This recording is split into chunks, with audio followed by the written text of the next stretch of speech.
This is Retro Sports Radio. Visit RetroSeasons.com for more sports history. The 1971 Major League Baseball All-Star Game took place at Tiger Stadium in Detroit on Tuesday, July 13th, 1971. This was the third time that Detroit had hosted the All-Star Game. It was known as Briggs Stadium in both 1941 and 1951. The starting lineup of each team included 6 future Hall of Famers, as well as both of the managers. The National League was managed by Cincinnati's Sparky Anderson, who won the National League pennant with the Reds in his first season as manager, at the age of 36. The American League was managed by Baltimore's Earl Weaver, who won the World Series in 1970, his third year with the club, at the age of 39. This audio recording is from the NBC radio broadcast featuring announcers Jim Simpson and Sandy Koufax.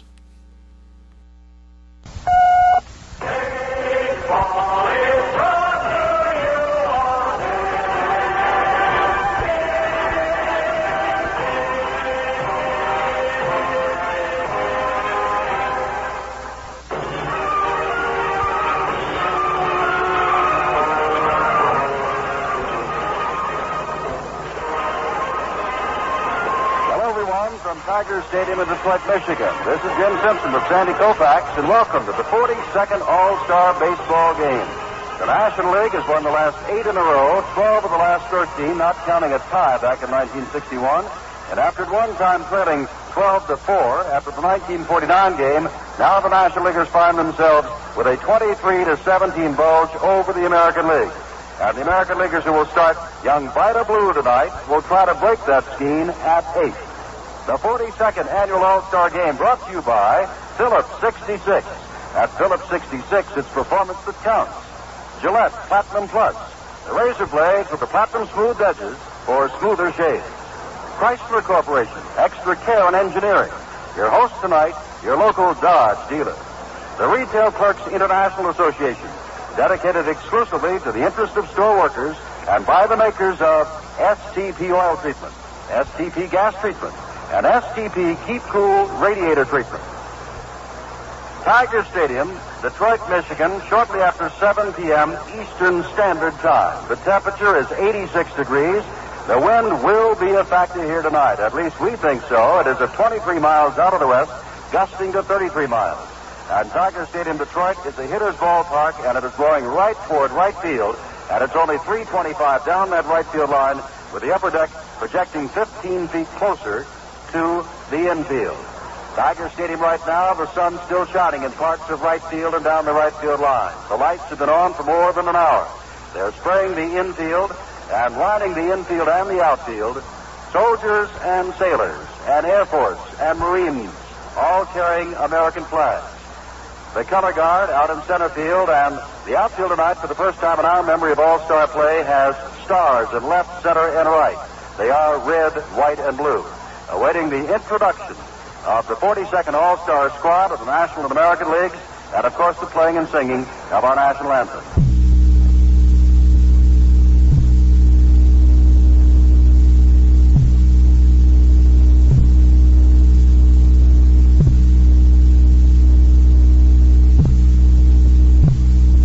Well, I said that Sandy Koufax is with me, and Sandy, as a National Leaguer, 8 in a row, 12 of the last 13, 23-17, the National Leaguers lead, and with a lineup that starts out with Willie Mays, second only to Babe Ruth in hitting home runs, followed by Hank Aaron, third only to Babe Ruth hitting home runs, and followed by Torrey, Stargell, McCovey, and Bench.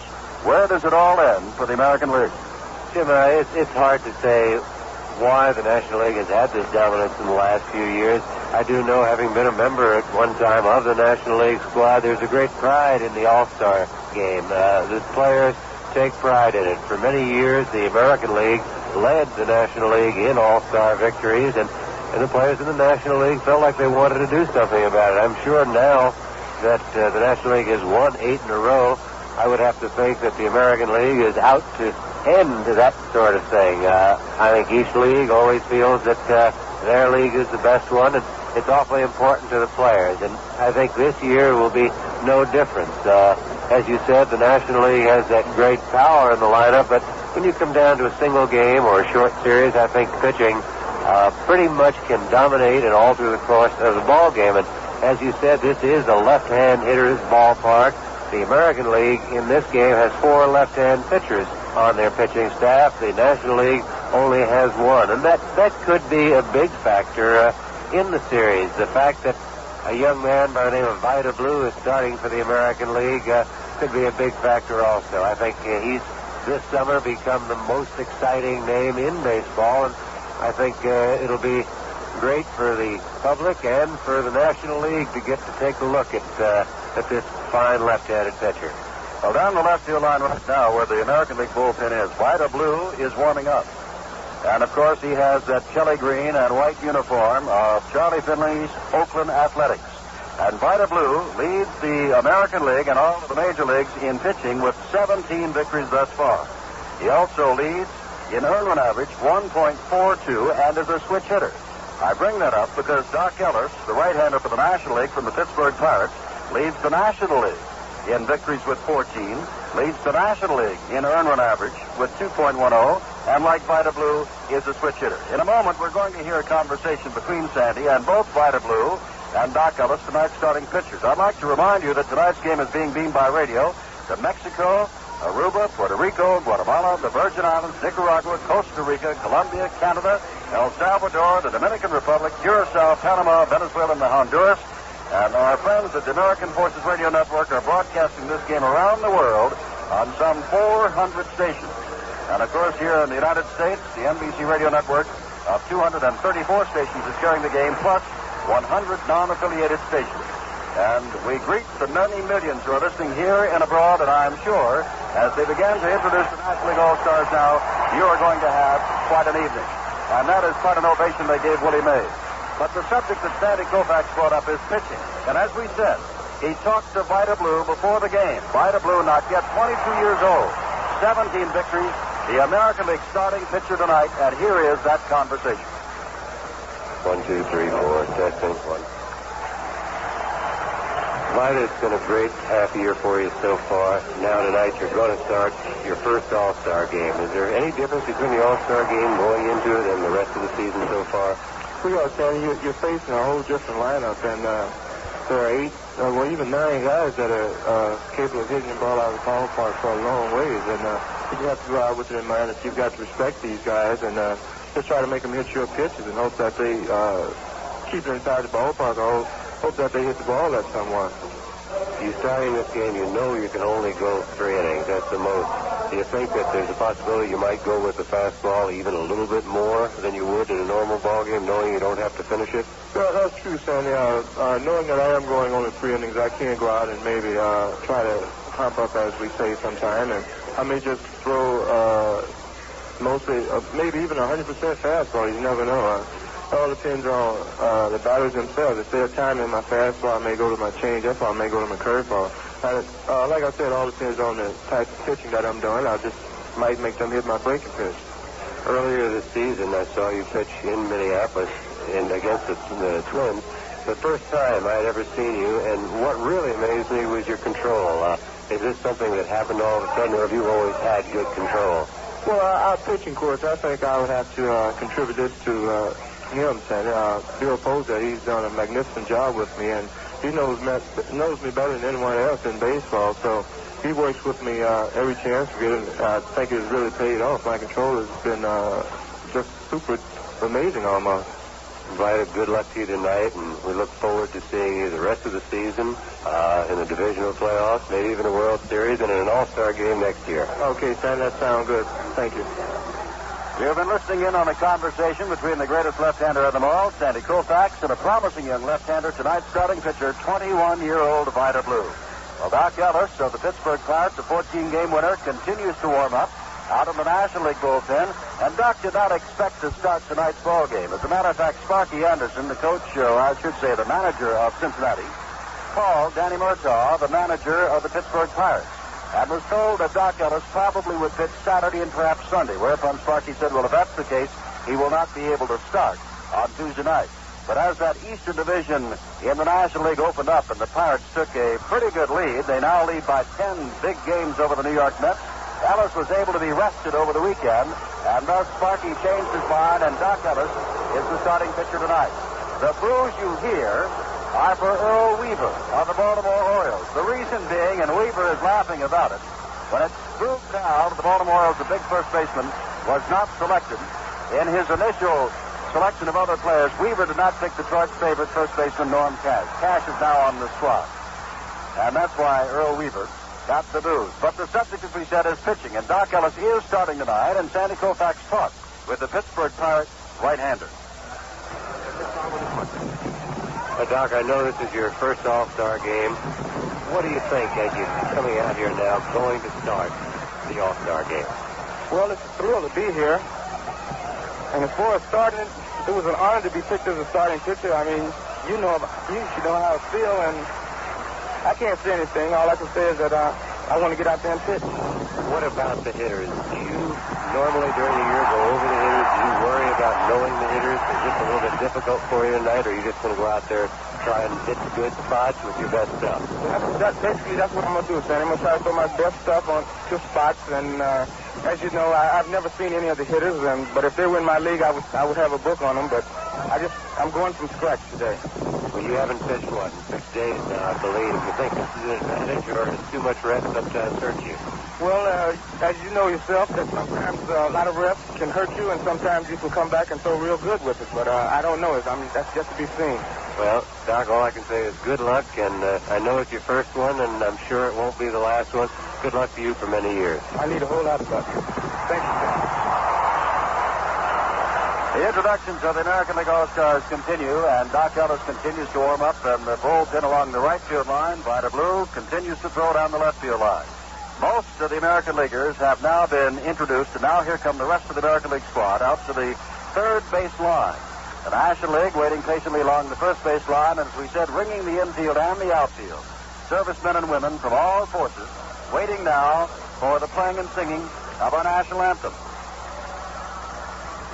Norm Cash, whom Earl Weaver neglected to pick, as we were telling you before the Dock Ellis interview, got a standing ovation from the more than 52,000 here at Tiger Stadium in Detroit. This is the third All-Star game to be played in Detroit. Back in 1941, everybody remembers the ninth-inning home run hit by young Ted Williams off Cloud Crasso that won the game for the American League 7-5. And in 1951, 10 years later, the National League won that game by a score of 8-3. They're now introducing Cookie Rojas and Amos Otis of the Kansas City Royals, Marty Patton of the Brewers. As we said, this is the 42nd annual All-Star Game. The National League leads 23-17, and the big story tonight is that the American League, without catcher Ray Foster, without first baseman Boo Powell, and without the league's leading hitter, right fielder Tony Oliva, all of whom have had to beg off because of injuries, the American League is going to try to break that 8-game losing streak. In a moment, we'll have the national anthem, and Charlie Gehringer will toss out the first baseball. And as usual for all important baseball games, there are not 4, but rather 6 umpires who are now walking out below us. Behind the plate from the American League will be Frank Umont, the veteran all-star umpire of the staff. It's his 4th. At first base from the National League, Paul Pryor. Jake O'Donnell of the American League will be at second base. At third base, Doug Harvey from the National League. Down the left field line, Nick Colosi of the National League. And down the right field line, Don Denkinger of the American League. And we have just seen that one of the Marines, who was standing at attention holding a flag, apparently has suffered a case of nervousness or heat prostration, has been led away. But now we stand for the playing and singing by Robert Taylor of our national anthem.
is an impressive sight here at Tiger Stadium in Detroit, and we cannot help recall the last time we were in Detroit for a game of importance such as this, the 1968 World Series, in which the Tigers, down 3-1, came back on the strong left arm of Mickey Lolich to win the series 4-3.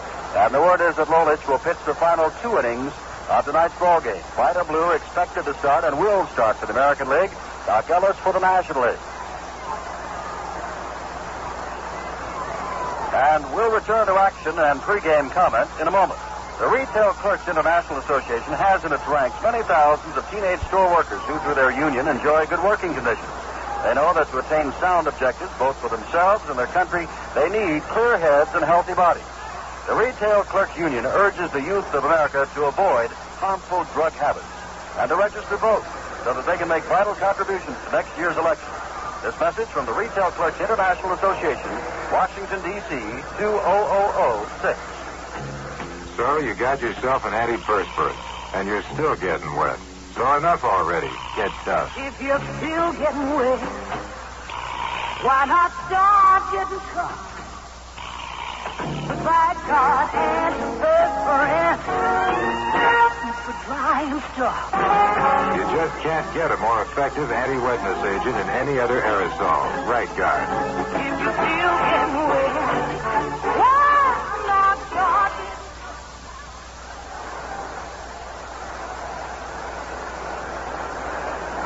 getting Jim Simpson with Sandy Koufax, Charlie Garinger. A Hall of Famer from Detroit has just tossed out the first ball to Bill Freehand. The Detroit catcher, as Earl Weaver of Baltimore and Sparky Anderson of Cincinnati are meeting with the umpires. Sports for Phoenix, Arizona, and the 12-year-old champion, Wallace Jackson, Alabama. The umpires, as we said, Frank Umon of the American League behind the plate, Paul Fry of the National League at first, Jake O'Donnell of the American League at second, Doug Harvey of the National League at third, Nick Colosi of the National League in left, and Don Denkinger of the American League in right. And the American League All-Stars have taken the field.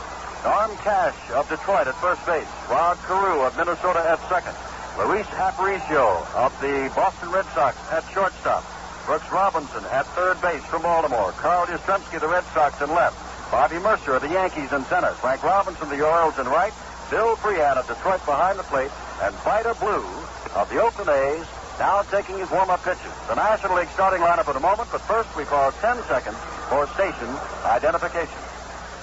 This is Steve Fitz, your contact host. Call us weeknights from 8 to midnight here on the fresh air sound of Radio 81, WGY Schenectady.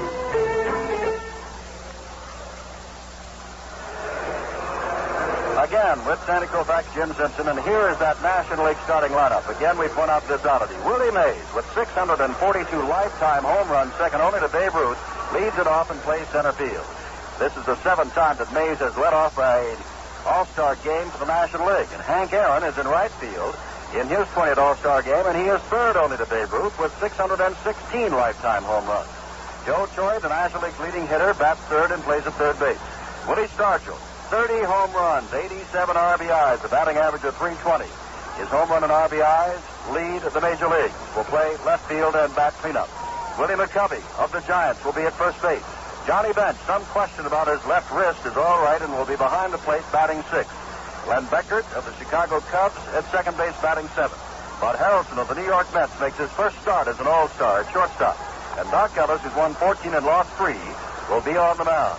And as Vida Blue warms up and the umpires talk things over with Sparky Anderson and Earl Weaver, Sandy Koufax, I know you've been watching with interest the warm-up of Vida Blue.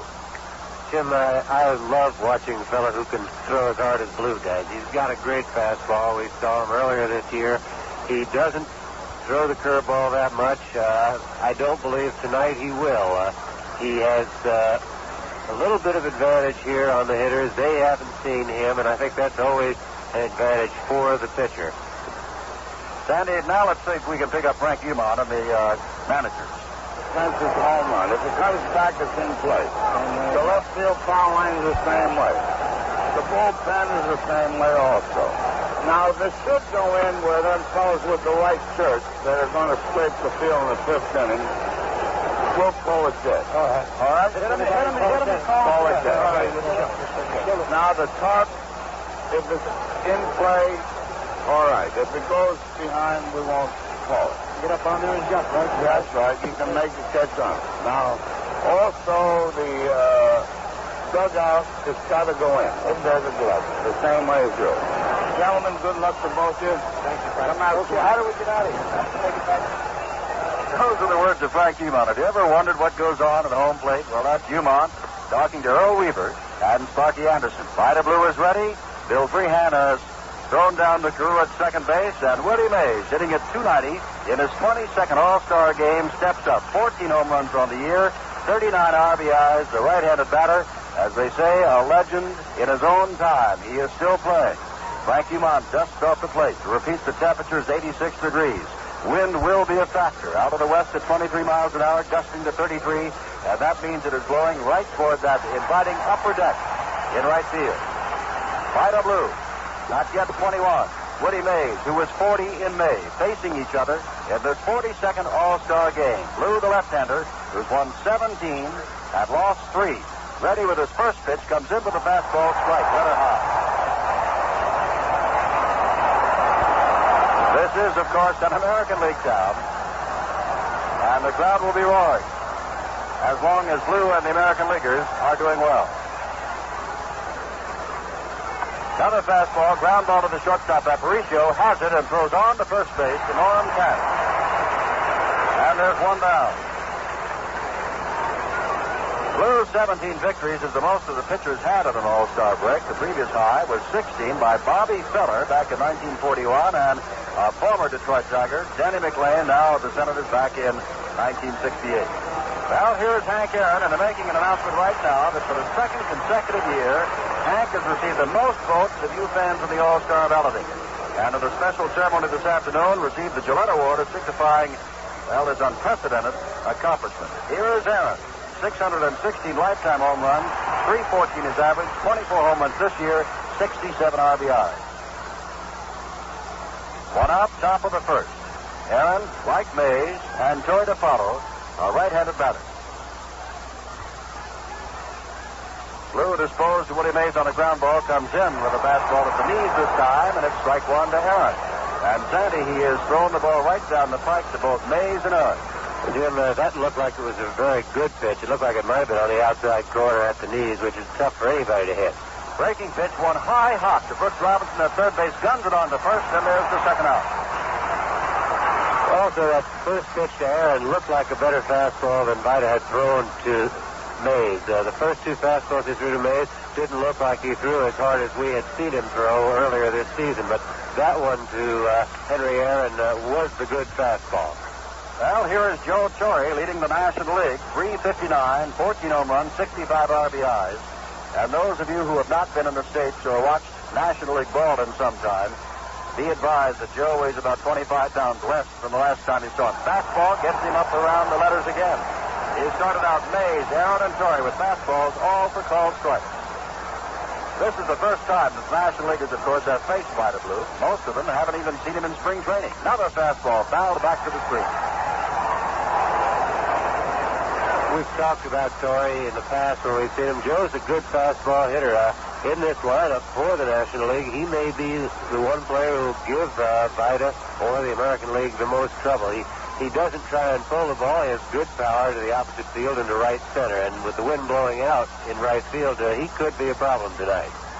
Two strike count to Torrey as Blue shakes off the sign from Bill Freehan. Vida ready and throws another fastball. Hit off the fist high into short center field. In comes Bobby Mercer. Out goes Rod Carew. Carew there, Mercer there. Carew takes it to the third out. And Vida Blue has done quite a job. The runs, hits, or errors. He gets them in order. At the end of one half inning of play, the National League nothing, the American League coming to bat. Hi, this is Joe Garagio. Say, if your vacation plans include a lot of driving this year, I've got 3 suggestions that'll help make your trip more enjoyable. 1, plan ahead. 2, allow yourself a little more traveling time than usual. And 3, do it in a Dodge. Any brand new 1971 Dodge. For no matter which you choose, Monaco, Polara, Coronet, Charger, Challenger, or Dart, you'll find every Dodge offers a little more room and comfort than anything you're used to in its respective class. You get family-sized room, ride, and comfort at a modest price.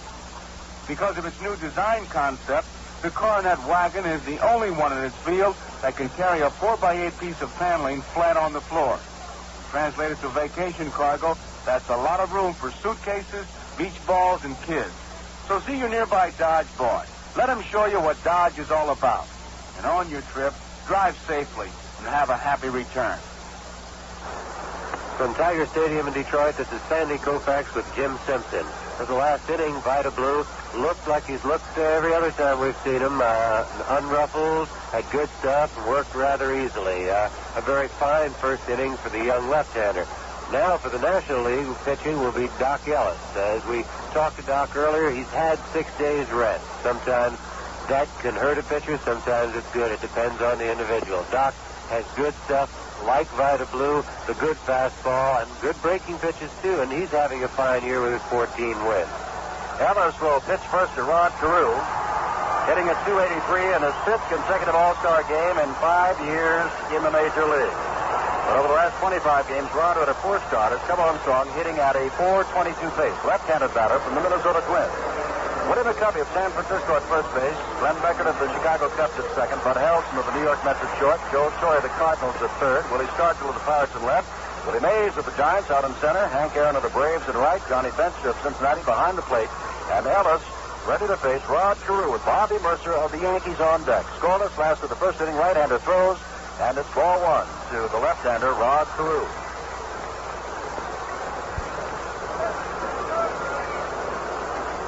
I don't believe, checking back, Sandy, that Blue threw anything but strikes.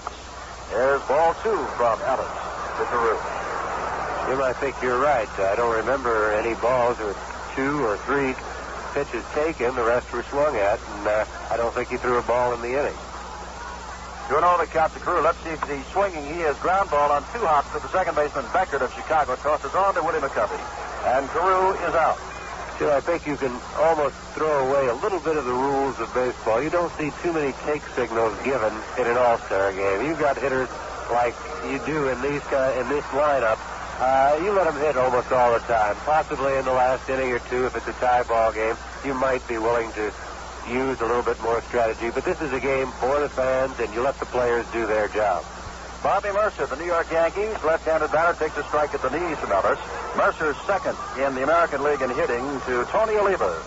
Oliva with his .374 average home with a bum knee. So Mercer, the Yankees, starting in center field tonight. 16 home runs, 50 RBIs, takes a high fastball, and it's 1 ball, 1 strike. Scoreless. We're in the last of the first inning. Tiger Stadium, Detroit. The sun has almost disappeared from the stadium. They are on standard time here in Detroit. And as we said, the lights have been on since an hour before the ball game. Crowd a little quiet now. Changed and pulled way foul to the right, down the right field line. Finds that portion of the right field stand still somewhat bathed in sunlight. Carl Yastrzemski of the Boston Red Sox kneels on deck. Looking around that National League infield, there have been no National League errors in the last 8 games. And you can turn that around. The National League has not lost in the last 8 games.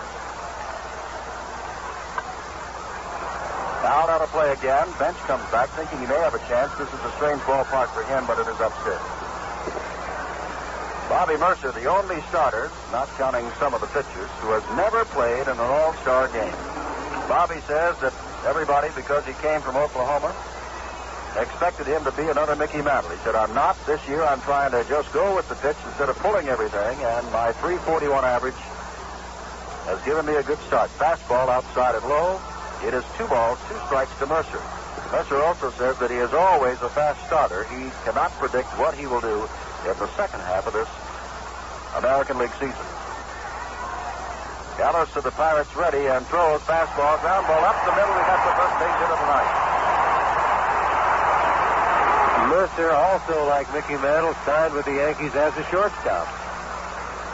Now here's Carl Yastrzemski hitting at .273, 11 home runs, 49 RBIs, and Carl has been in the news for another reason. Billy Canigliaro singled out Carl Yastrzemski the other day for the trading of his brother Tony Canigliaro to California, the trading of Ken Harrelson. Yastrzemski said to NBC the night before the game, I've tried hard my 10 years in the American League, and in my mind and in my heart, I've never caused anyone to be traded or to be fired. There's a strike to Yastrzemski on the outside corner. Carl quite upset about the stories. He said the Red Sox should simply buckle down, play ball, and try to win that pennant. 1 out, Mercer at first base, Yastrzemski, the left-hander, facing Dock Ellis. And for Yastrzemski with great power, like to Mercer and Carew, I'm sure that right field porch upstairs that extends 15 feet into the playing field is mighty inviting. Down out of play. 325 down that right field line. 340 down the left field line here at Tiger Stadium. 440 to deep center field. With the power alleys in left, 365, in right, 370 feet. 2 strikes to Yastrzemski. 1 out. Mercer being held on at first by Willie McCovey. Dock Ellis working. He has won 14 and lost 3.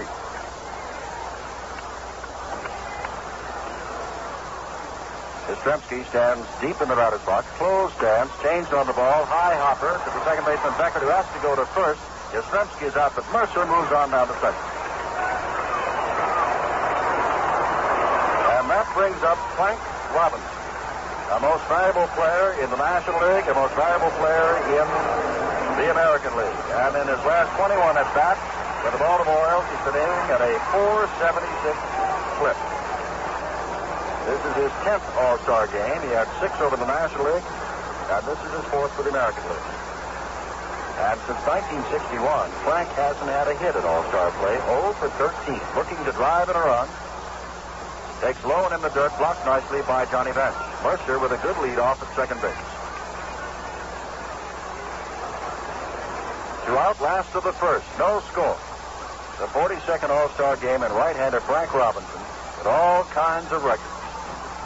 Triple Crown winner in '66, his first year in the American League. Ball up the middle, over comes Nelson, the slick fielder from the Mets, goes on to first base and has Robinson, and the American League goes down. No runs, 1 hit, no errors, and Bobby Mercer left at second base. At the end of 1, the National League nothing, the American League nothing.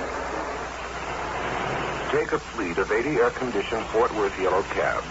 Add 100 degrees of typical Texas summer heat, and you've got the kind of overheating trouble that used to knock out 7 or 8 cabs a day. But last summer, these cabs started using STP Keep Cool radiator treatment. The result? Not a single case of overheating or vapor lock. Try STP Keep Cool in your car this summer. It takes the heat off your engine. The many thousands of teenagers who are members of the Retail Clerks International Association know that their overall well-being is enhanced by the good working conditions achieved by their union. They know, too, that to attain sound objectives for themselves and the country, they must work with clear heads and healthy bodies. The Retail Clerks Union urges the youth of America to avoid harmful drugs and to register to vote in next year's election. This message from the Retail Clerks International Association, Washington, D.C., to 0006. We pause 30 seconds for station identification. It's a gigantic store-wide summer clearance at Spector's of Albany. Spector's, Metroland's fashion leader for men and boys, has flash prices on all summer clothing, summer suits, and sportswear. Spector's has a tremendous selection, 1 city block deep, filled with the famous brands you know and trust. Remember, Spector's can fit any man, any size, any budget. Get big savings now during the great summer clearance at Spector's, 233 Central Avenue, Albany. Open every night till 9, Saturday till 6, WGY, Schenectady, New York. Jim Simpson with Sandy Koufax back at Tiger Stadium, top of the second, and what a confrontation we have now. Willie Stargell standing in, left-handed batter, 30 home runs, 87 RBIs, against Vida Blue, whose first pitch is a breaking pitch that hits Willie Stargell, and Stargell becomes the first National League base runner. Jim, I think Stargell, if he's going to get hit by Vida Blue, is lucky to get hit by the curveball. Fastball can get right through you. It was interesting to see what Vida would do. Stargell doesn't really like the curveball from the left-hand pitchers that much, and Vida Blue went with the curveball there. I was wondering if he would because of the fact that he does have the good fastball tonight, but he did and didn't get over it, hit Willie. Willie McCovey this time of the Giants, first baseman, takes a fastball up high. And that is ball 1 with Stargell on at first base, no score here in the second inning. Walter Alston, Sandy's former manager of the Dodgers, coaching at first base. Preston Gomez, who used to be a coach with the Dodgers, now managing San Diego's Padres, coaching at third. Blew back with a fastball, and did McCovey have a cut at that? Strike 1. Tim, Sparky Anderson was a coach under Preston Gomez at San Diego the first year of San Diego. I'm sure that's why Sparky has chosen Preston, and played for Walt Olson for many years in the Dodger organization. I think Sparky said that the two most important men in baseball to him were Walt and Preston. Another fastball right at the knees, and McCovey takes another big swing. 1 ball, 2 strikes. Johnny Bench on deck. Vida Blue never threw a pitch that wasn't swung out or a called strike in the first inning. He started off the second inning throwing a curve inside that hit Willie Stargell, and his next pitch was a high fastball to McCovey. But since that time, he's given him 2 dandy fastballs at the knees. Another fastball. He's called out on strike. First strikeout for Vida Blue. Sure, that looked like the best fastball Blue had thrown all night. He had just a little bit of extra on that, and when McCovey squawked on it, I'm sure it was in a good spot. Sometimes it's a little difficult to tell from the announcing booth just where the pitch is.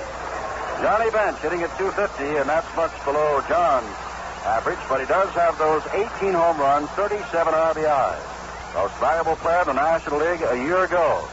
An important cog in that big red machine, which has been rattling and rumbling along this year, not doing well at all, with a record of 41 wins and 51 losses.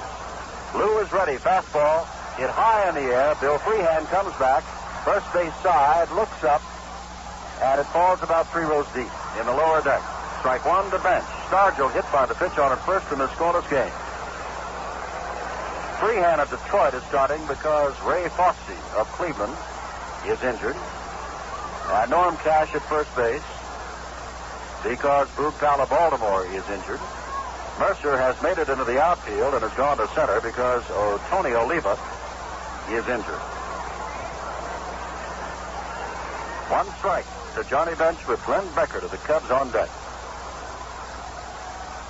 Blue ready, throws a fastball hit high and hit deep. Back goes Mercer looking up. Over 400 feet away. Home run. Johnny Bench is second in All-Star play, and the National League takes the lead 2-0. That ball was really hit a long way to the opposite field. The numbers on the fence are 415 feet. That was in right center field in the upper deck, and I knew Bench was strong, but I didn't know he was that strong. Johnny Bench, in his first All-Star game, played in Washington a couple of years ago, hit a home run the first time up, and then later hit a single in the second time up, continues to be a big man for the National League. Vida Blue, who in his last appearance went 11 innings and struck out 17 California Angels, has given up a mammoth 2-run blast to Johnny Bench. 2-0, and here's Glenn Beckert with 1 out in the top of the second. Beckert, right-handed hitter, takes a fastball at the knees. Strike 1.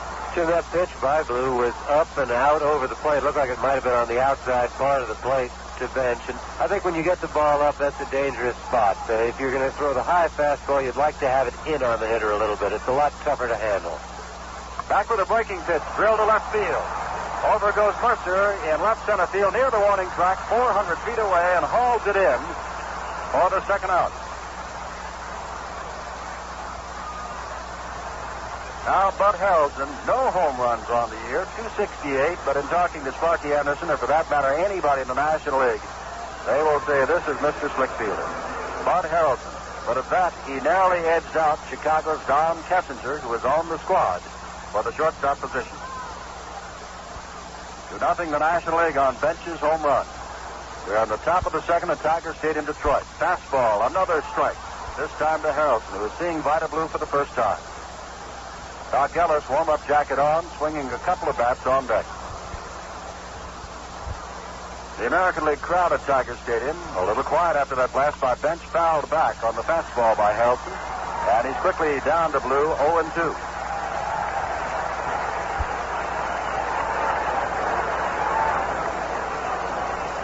American League has lost 8 in a row, 12 of the last 13, plus a 1-1 tie in 1961. They're trying to reverse that trend, but the National League has broken on top of that column. Another fastball fouled away.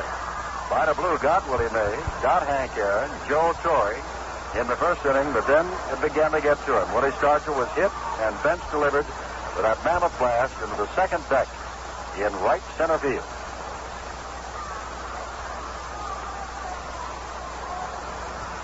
Two strikes to Harrelson, who is a switch hitter, batting right-handed, and there's one of the few breaking pitches we've seen from Vida Blue. Thrown in the dirt. 1 ball, 2 strikes. Blue told Sandy before the game he might go exclusively fastball. He saw one of them blasted high and deep. Comes back with a fastball this time, hits to right field. Out there's Frank Robinson. Very short right field, but Robinson scarcely 300 feet away and has it for the third out. But 2 runs scored on Johnny Bench's home run. The only hit, no errors, none left. We move to the last of the second. The National League 2, the American League, nothing. Sorry. Excuse me, sir. Are you Gaylord Perry? What do you think I'm doing out here on the mound? What are you doing out here? There's a ball game going on. Yeah, and your pitching is just great. Now, here, take this pack of Gillette Platinum Plus blades. Oh, yeah, I use Platinum Plus. Real smooth shave. Throw that ball, Perry. Beauty. Now, raise your right hand and repeat after me. I, Gaylord Perry. Hey, I got a ball game to pitch. Come on, Gaylord. Have switched to Gillette Platinum Plus blades. Have switched to Gillette Platinum Plus blades. Because they shave me closer and with more comfort. Right, they shave smoother. And smoothness is important in shaving. Just like in pitching.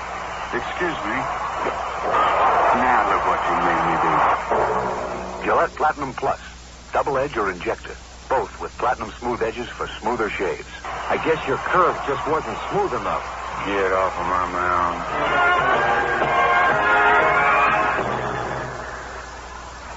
From Tiger Stadium in Detroit, this is Sandy Koufax with Jim Simpson at your 42nd annual All-Star game.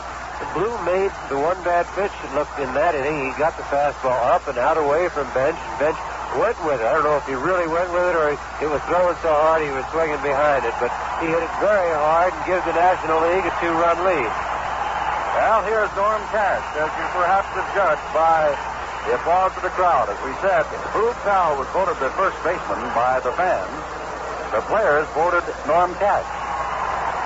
And then when Powell couldn't play, Earl Weaver, manager of the American League All-Stars, did not immediately pick Cash. Only later, after someone else was injured, did he pick Norm, who fouls off the first pitch from Dock Ellis, strike 1. 2-0. The National League has 1 hit, but it's a 2-run blast by Johnny Bench. The American League has 1 hit, a single up the middle by Bobby Mercer. Cash, a left-handed hitter, 20 home runs, tied with Bill Melton for the American League lead. Slow change-up at the knees. A late call by Frank Umont, and the Tiger fans didn't like it. It's 2 strikes to their favorite, Norm Cash. Cash hitting at .293 on the year, 49 RBIs. Ellis ready back with the fastball and strikes out Cash on a low one. Yeah, I think in defense of Earl Weaver in that situation of not picking Cash immediately, Weaver said that he had 3 or 4 different players who could play first base. He didn't feel like he needed a second first baseman, but Norm's having such a good year, I guess everybody felt it was a bad slight to him. Brooks Robinson hitting at .294, 10 home runs, 54 RBIs, and need I remind you about last year's World Series. Steps in, hits the first pitch, under Torrey's glove. Harrelson in the hole, makes a long throw and gets Robinson. Beautiful play by Harrelson, and there's that slick fielding that the National Leaguers are talking about. And Brooks Robinson doesn't have great speed to start with, but Harrelson made a very fine play on it. It's awfully difficult to go into the hole and come up throwing, but he did. He came up with a strong and a very accurate throw, which enables Willie McCovey to give it the big stretch, and Willie, being about 6'5", can do that, and they got Brooks on a fine play.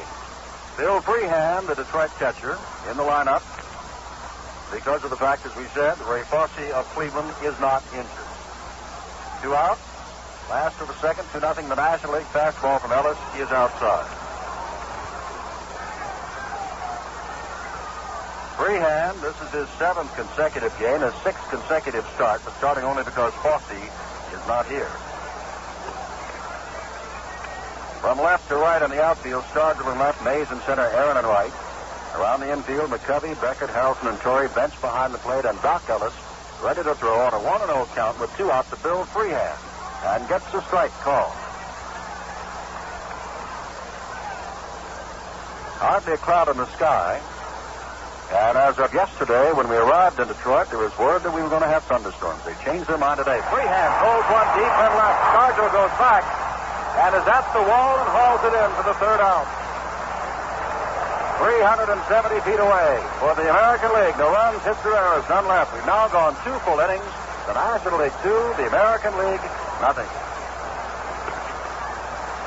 The Retail Clerks International Association has in its ranks many thousands of teenage store workers who, through their union, enjoy good working conditions. They know that to attain sound objectives, both for themselves and their country, they need clear heads and healthy bodies. The Retail Clerks Union urges the youth of America to avoid harmful drug habits and to register to vote so that they can make vital contributions to next year's election. This message from the Retail Clerks International Association, Washington, D.C., 20006.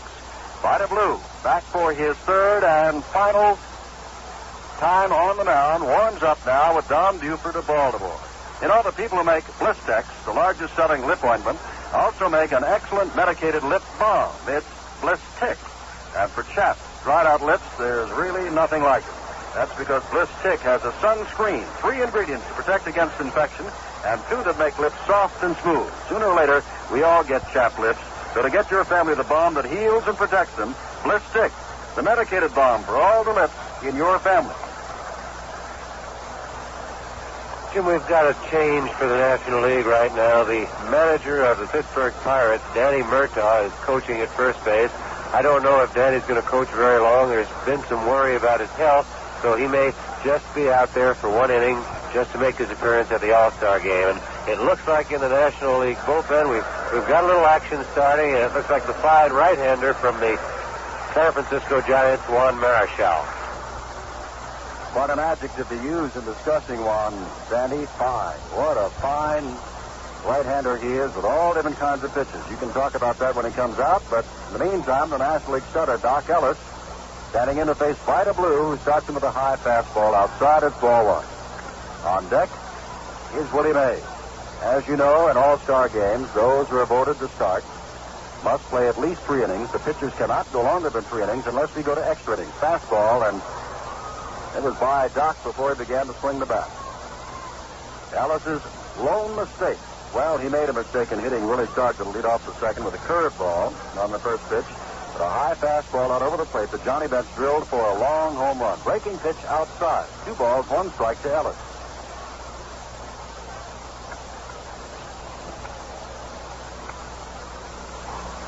Of course, this is the last for Vida Blue, and Jim Palmer of Baltimore is warming up. Ellis tries to bunt his way on and fouls it off, 2-2. So in the 4th inning, Jim Palmer of Baltimore will be pitching for the American League, and Juan Marichal of the San Francisco Giants for the National League. There's a change right there in what Sparky Anderson felt he was going to do. He was going to come back with Carlton to replace Ellis, but there's Marichal warming up. Blue throws the fastball and strikes out Ellis swinging. So I think possibly Sparky looked down at his roster of pitchers and realized that Carlton's his only left-hander. He might want to save Steve for situations late in the ball game. In this ballpark, as we said, good for the left-hand hitters. When you've only got one left-hand pitcher, it's a little tough to use him up this early in the ball game. Willie Mays, who grounded to Aparicio at shortstop, steps in for a second time at bat. Slightly open stance, deep in the box, right-handed hitter wearing the familiar number 24. Came up in 1951 with the Giants, and there's a change-up breaking pitch, hits it right center field. Mercer runs over, and now it is taken almost in front of him by Frank Robinson. That ball, I believe, Sandy, by the wind, kept trailing away from Mercer and toward Frank Robinson. See, I think Mercer really got fooled by the wind. It looked like he thought he had the ball and was not going to have to go any further 2 or 3 times. He almost let it get away from him just by trailing it, but it looks like it's blowing so hard across that this could happen, and pop flies could be trouble tonight, but it did come right to Frank Robinson, which made it a little easier. Hank Aaron, who grounded to Brooks Robinson at third base, stands in. Right-handed batter takes the ball outside. Started to say Earl Weaver's plans are Jim Palmer for the 4th and 5th innings, and then perhaps Mike Cuellar for 6 and 7, another Baltimore pitcher, and then Mickey Lolich of the Tigers in the 8th and 9th innings. Blue ready, strike. 1-1 to Aaron. Whereas Sparky had said that he would go with Carlton, and as Sandy explained, he's the only left-hander he's got, but also gave us no plans beyond that. 2-0, National League, top of the 3rd inning. Vida Blue. 2 outs in the 3rd. Perhaps pitching to his last batter. He hopes it is in this All-Star game. Frank Umont, the plate umpire, calls time. A piece of yellow paper had gotten into the hitter's circle. And now another piece of paper is coming down from first base, but they let that one get by. And boy, there's a blazing fastball that Aaron really got around on, but Vida Blue got it past him. Strike two. 1 ball, 2 strikes. Blue has a very slow, easy, deceiving motion. But when he lets that ball go, it is something else again. A rising fastball. Another one, hit high and deep. Frank Robinson goes back 370 feet away, looks up, it's in the upper deck, and it's 3-0. And Hank Aaron, who has had no extra base hits until right now in his all-star career, hits a home run to make it 3-0. The National League, and Vida Blue has been touched up for 3 runs, 2 of them homers. Again, that looked like the high outside fastball, but I didn't think Hank hit that one that hard. I think that 30-mile-an-hour wind had a lot to do with that one. He hit it very high, and I think the wind carried it a good portion of the way into those seats. Joe Torre steps in, and as it turned out, Aaron was not the last batter that Vida Blue had to face in this 42nd All-Star game. Vida Blue being roughed up, fastball, and he threw right by Torre, who was swinging strike one. Frank Umont behind the plate. Fryer of the National League at first, O'Donnell of the American League at second, Harvey of the National League at third, Colosi of the National League in right field, or rather left field, and Denkinger of the American League in right field. 1 strike. And there's a good-looking breaking pitch. Strike. Freehand dug it out of the dirt, but it was across the knees of Torre, who stepped out and looked back at Umont. Cash at first, Drew at second, Aparicio at short, Brooks Robinson at third, Yastrzemski in left, Mercer in center, Frank Robinson in right. Freehand the catcher, and Vida Blue working with a 2-strike count for the breaking pitch this time, too low. Juan Marichal continues to warm up down the right field line as Jim Palmer, Baltimore, does down the left.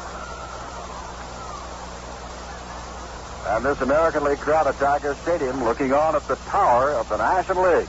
Another breaking pitch, and he strikes out Torre. But 1 run on the home run by Hank Aaron. 1 hit. No errors, none left. We go to the last of the third. Vida Blue is all through, but it's 3-0, the National League. At the All-Star game, you can be sure you're watching the best performers in baseball, each excelling at what he does best. Of course, in baseball and other sports, a few truly great all-around performers stand out. Guys who do everything well. Well, the same thing holds true for gasoline performance. It's great all-around performance that you really look for. And some gasolines talk about quick starts, some talk about good mileage, some promise you cleansing action. But at Phillips 66, we've got all-around performance gasolines that give you everything you need for the road. We call them free-for-the-money performance gasolines because they give you quick starts, good mileage, and cleansing action. Whether you're talking baseball or gasoline, truly great performance means the same thing, the ability to do everything well. Drive into your nearest Phillips 66 station and ask for the free-for-the-money gasoline. You'll see what we mean when we say, at Phillips 66, it's performance that counts.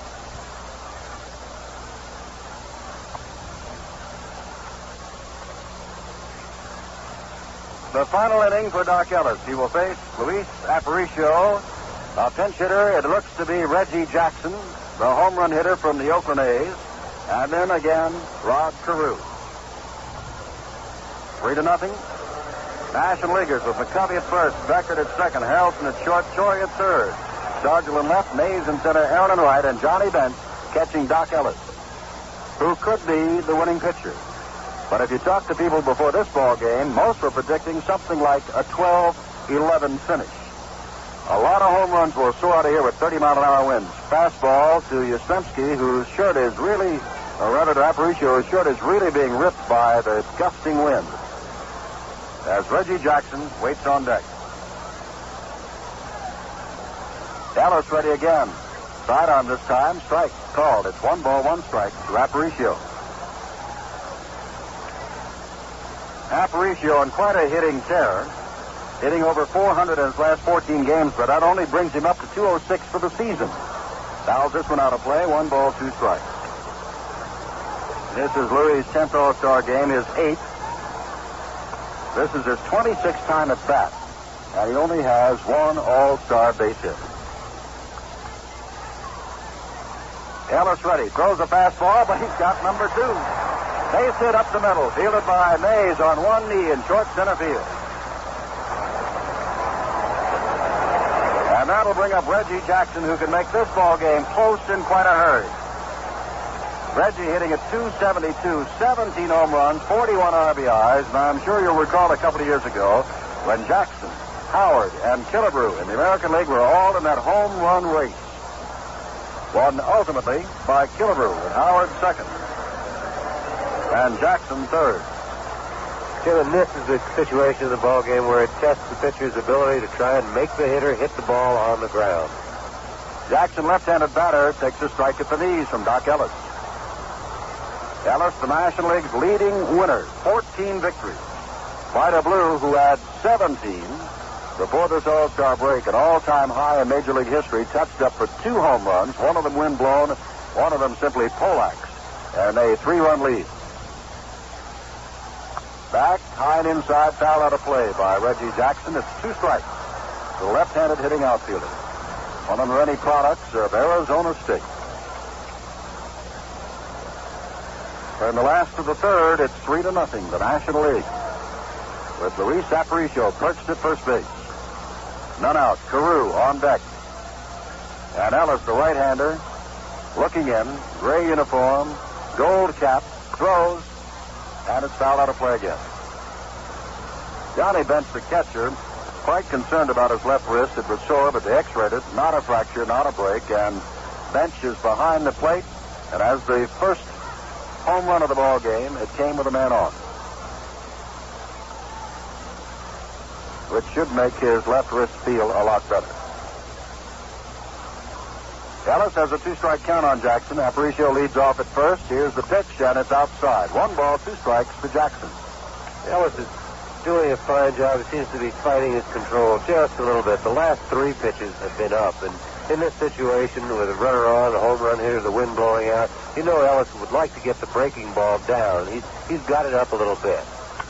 Long drive, deep right field. It's 3-2. Nobody even turns to look. Home run.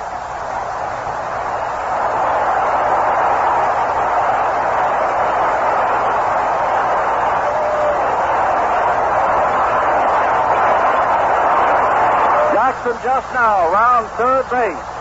And Sandy, I recall again what you were saying about Dock Ellis struggling, and the ball was getting up.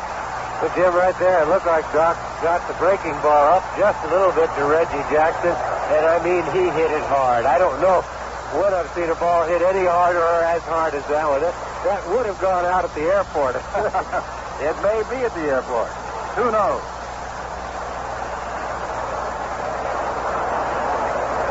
Listen to this crowd hum. It is now 3-2. The American League has fought back. Here's Rod Carew, who bounced to Beckett at second base to lead off the first inning. Takes a strike on a fastball by Dock Ellis. And in this, a hitter's ballpark, Tiger Stadium, Detroit. And with the wind gusting more than 30 miles an hour toward right field, we have seen 3 home runs, all to right center or right field. Back up high with the pitch. It's 1 ball, 1 strike to Carew, who has 1 home run this year. So I think probably the control trouble is due to too much rest. I'm sure Dock Ellis, normally going along all year with 3 days rest or 4 days rest, has now had 6, and that's what it affects. Outside, 2-1 to Carew. Bobby Mercer, another left-handed swinger on deck. None are out. Luis Aparicio led off with a single up the middle. Only his first hit in many years in All-Star play, his second in his career, and with a 1 ball, 2 strike count, Jackson drilled one upstairs.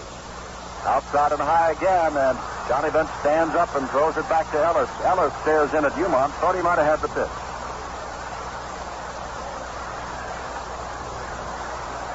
3-1, and this time is the first time that we've gone this high to anybody, and that's the first walk, ball 4. Ellis hasn't gotten anybody out here in the third inning. Reggie Jackson has just hit the 9th pinch-hit home run in an All-Star game, and the last one was 9 years ago by Pete Runnels, formerly of Boston and Washington, who may be listening in his home down in Pasadena, Texas, outside of Houston right now. Bobby Mercer with a single, but with 16 home runs on the year, steps in, left-handed batter against Dock Ellis. Marichal continues to warm up in the National League bullpen.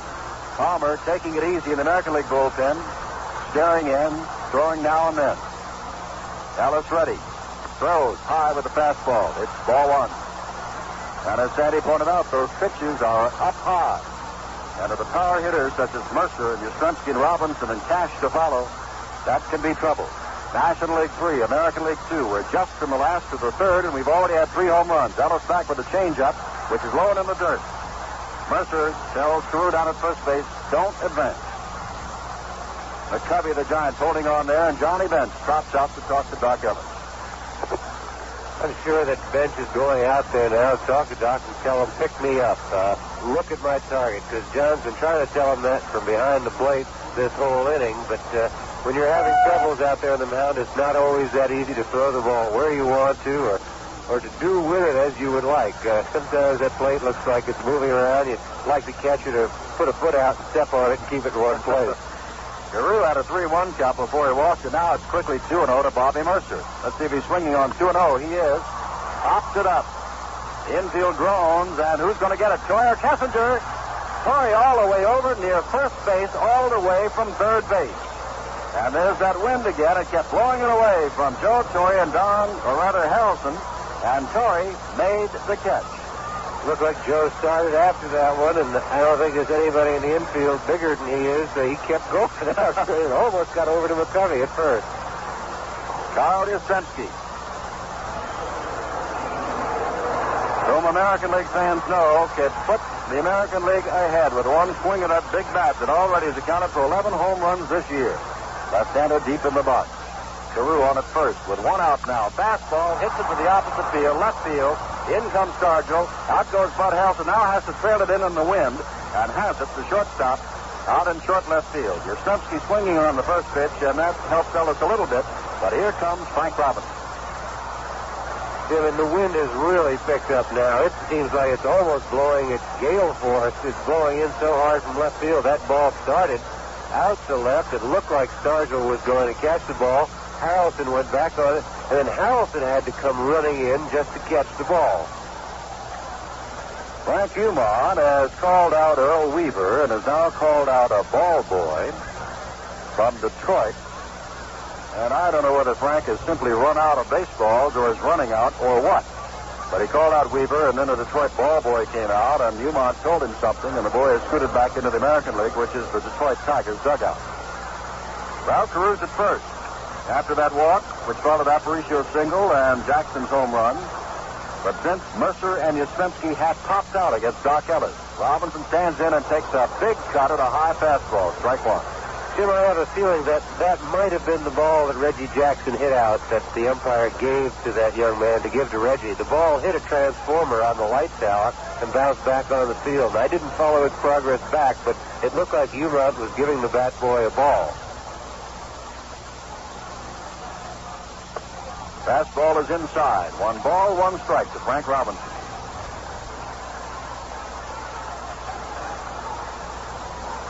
Robinson is now 0 for 14 since 1961 in All-Star play. That goes back 5 years into his National League career.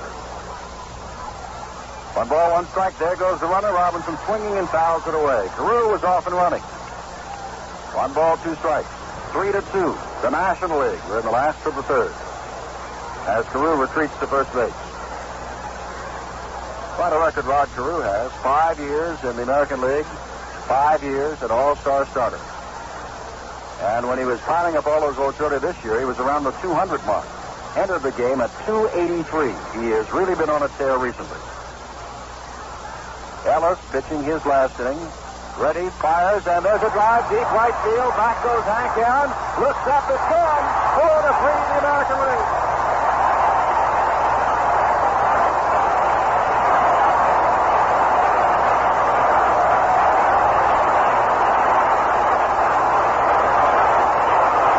Frank Robinson, 0 for 14 since 1961. 2-run home run. The second 2-run home run of this, the third inning.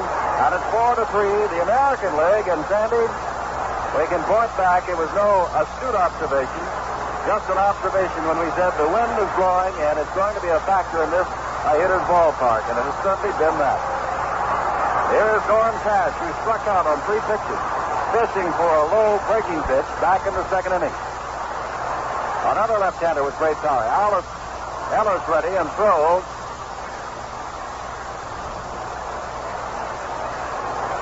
Humont behind the plate says it is a ball. Johnny Bench is pointing into the dugout. Now he is looking down to the third base umpire. Bench is discussing it, saying that it should have been a strike. At third base, Doug Harvey, the National League. There's nothing. This one is a strike call. The most home runs in an All-Star game took place here just 20 years ago. 6 at Detroit, and again 3 years later at Cleveland. Now we've had 4 already, and we're not through the third inning. Ellis ready, back with a changeup that is low and inside. 2 balls, 1 strike to Norm Cash.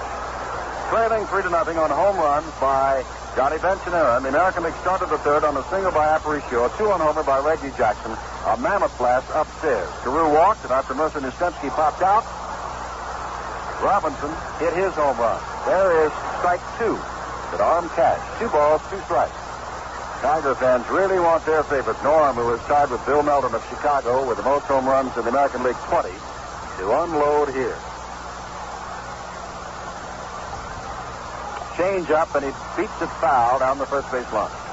Sure, I know a lot of people might wonder why a manager wouldn't take a pitcher out in a situation like this. Ellis having a little bit of trouble, not now, the fact that there's nobody on, but usually in an all-star game, the managers will let the pitcher finish the inning. It's rare to see a pitcher come out during the inning. I don't remember seeing it happen very often. I think the managers believe if they're good enough to be picked for the all-star team, they're good enough to get out of trouble. There's a called strike 3 on a breaking pitch to Norm Cash, who is struck out for the second time. But 4-run score on 3 base hits, 2 of those home runs. No errors and nobody left. At the end of 3, the American League 4, the National League 3. Marianne, this is my dad. Nice to meet you, mister. Call me Count. My, what big teeth you have. All the best of food. And your hair. It's quite different. I keep telling him the wet-head's dead, but he won't try Gillette dry look. Oh, you should. I love guys' hair with Gillette dry look. You do? It stays neat, but so soft and casual. Really, a little dry look, and I bet you'll have girls dying for days. Dying? Young lady, I like the way you think. The many thousands of teenagers who are members of the Retail Clerks International Association know that their overall well-being is enhanced by the good working conditions achieved by their union. They know, too, that to attain sound objectives for themselves and their country, they must work with clear heads and healthy bodies. The Retail Clerks Union urges the youth of America to avoid harmful drugs and to register to vote in next year's election. This message from the Retail Clerks International Association, Washington, D.C., 20006. We pause 30 seconds for station identification. It's a gigantic store-wide summer clearance at Spector's of Albany. Spector's, Metroland's fashion leader for men and boys, has flash prices on all summer clothing, summer suits, and sportswear. Spector's has a tremendous selection, 1 city block deep, filled with the famous brands you know and trust. Remember, Spector's can fit any man, any size, any budget. Get big savings now during the great summer clearance at Spector's, 233 Central Avenue, Albany. Open every night till 9, Saturday till 6. WGY, Schenectady, New York. Hello again from Tiger Stadium in Detroit. Jim Simpson with Sandy Koufax, 4-3. The American League leads as we go to the top of the 4th inning. A new pitcher for the American League, Jim Palmer, right-hander, and his first pitch is a called strike to Willie Stargell, who started the 2-run uprising by the National League in the second by being hit on the first pitch from Vida Blue, a curveball. Palmer started last year's All-Star game and pitched 3 scoreless innings. Ready again, throws another fastball, swing and a miss by the left-handed Stargell. Palmer, a right-hander, this year has had 10 complete ball games. He's won 11 and lost 4, and has run out earned run average of 5.258. Tall right-hander had a history of all that arm trouble after his great 1966 season. He's come back strong the last couple of years. Another fastball. This is high and outside to Willie Stargell with 30 home runs and 87 RBIs this year. Here we've talked a lot about some of the other pitchers who can throw hard, but here's another one. Jim Palmer's got a great fastball. Foul tip. Freehan is going back saying it wasn't, throwing down to first base. Stargell is walking away. He did not foul tip it. He is walking away in disbelief. Freehan knew it. I called it a foul tip because Stargell made no move, but Freehan retreated to the screen and threw to his teammate Norm Cash at first base, and Stargell has struck out. Jim, I'm not sure, but I thought Frank Beaumont gave the foul tip sign on that. I'm probably wrong. I'm sure he didn't. But it looked like Stargell was confused on it.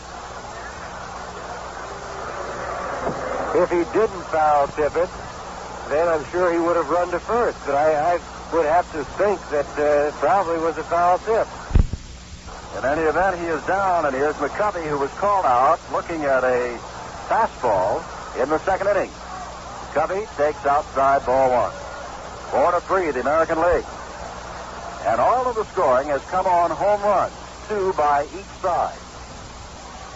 Palmer ready again, but as he throws, McCovey is out of the box, and Umont had walked over to the other side of the plate. McCovey had actually dropped the bat. For the National League, 3 runs, 2 hits, no errors. For the American, 4 runs on 4 hits and no errors. Fastball, big cut by McCovey, and he missed it. It's 1 ball, 1 strike. More than 52,000 looking on here in Tiger Stadium, Detroit. And more than 700 radio stations throughout the world listening to us, and we welcome you. There's another big cut by McCovey, foul tipped it. Freehan holds on to it. 1 ball, 2 strikes. Palmer throwing hard, Sandy. Throwing very hard, and Willie McCovey has not been playing regularly lately, and looks like it's showing a little bit on him. Palmer is throwing very hard, but Willie also looks like he's just a little late with his swing. Another fastball. This is inside. McCovey races up the arms and backs away from the inside pitch. This is Willie's 6th All-Star game, his 4th start.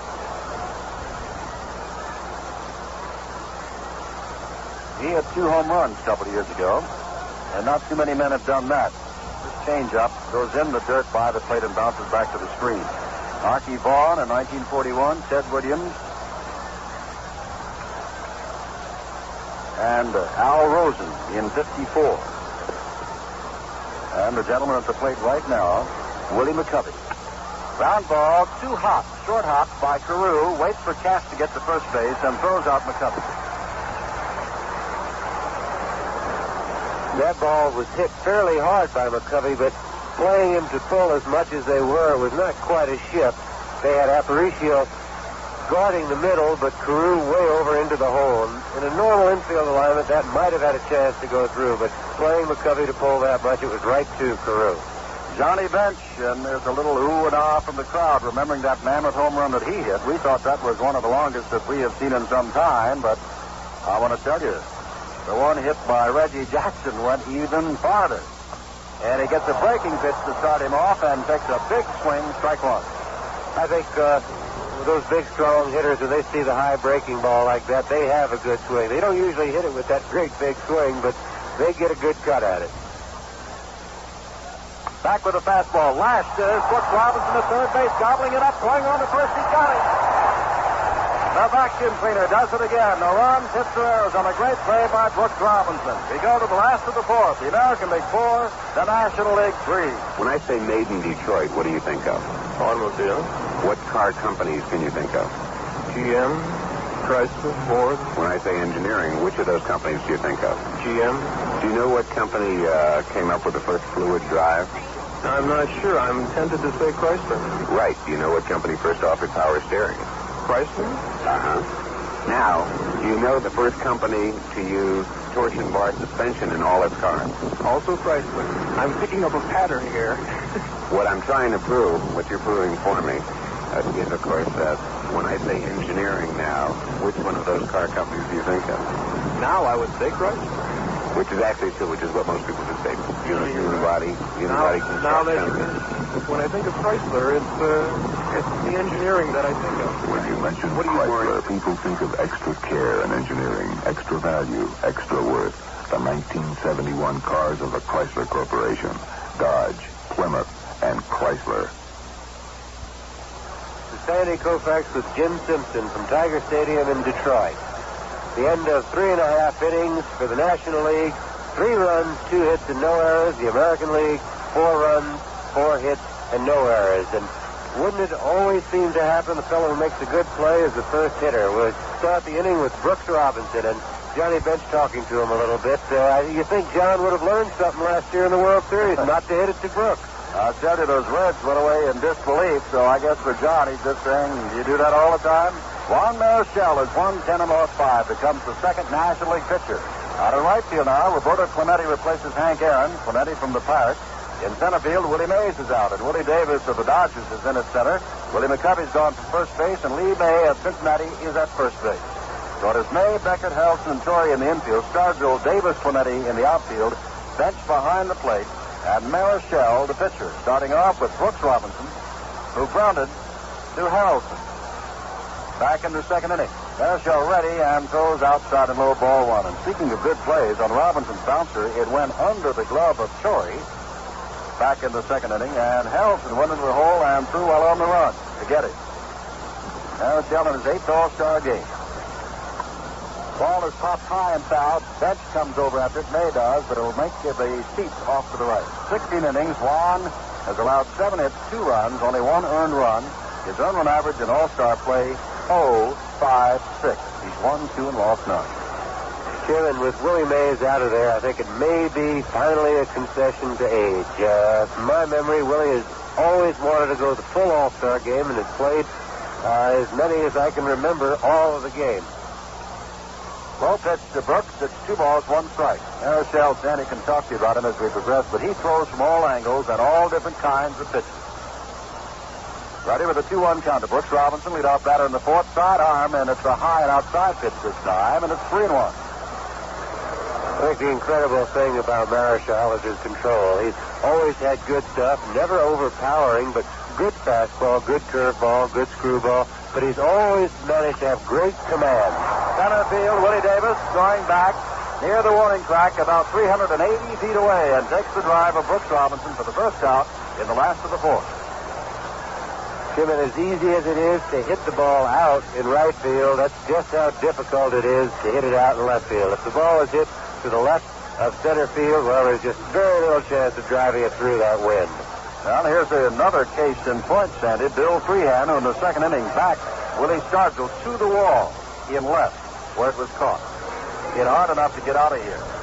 1 out, last of the 4th, 4-3. The American League leading the National League, trying to break that 8-game losing streak to the senior circuit. Marichal throws a big lollipop curve that drops over, and that's about the umpty-ump different delivery style we've seen already, and this is just the second batter.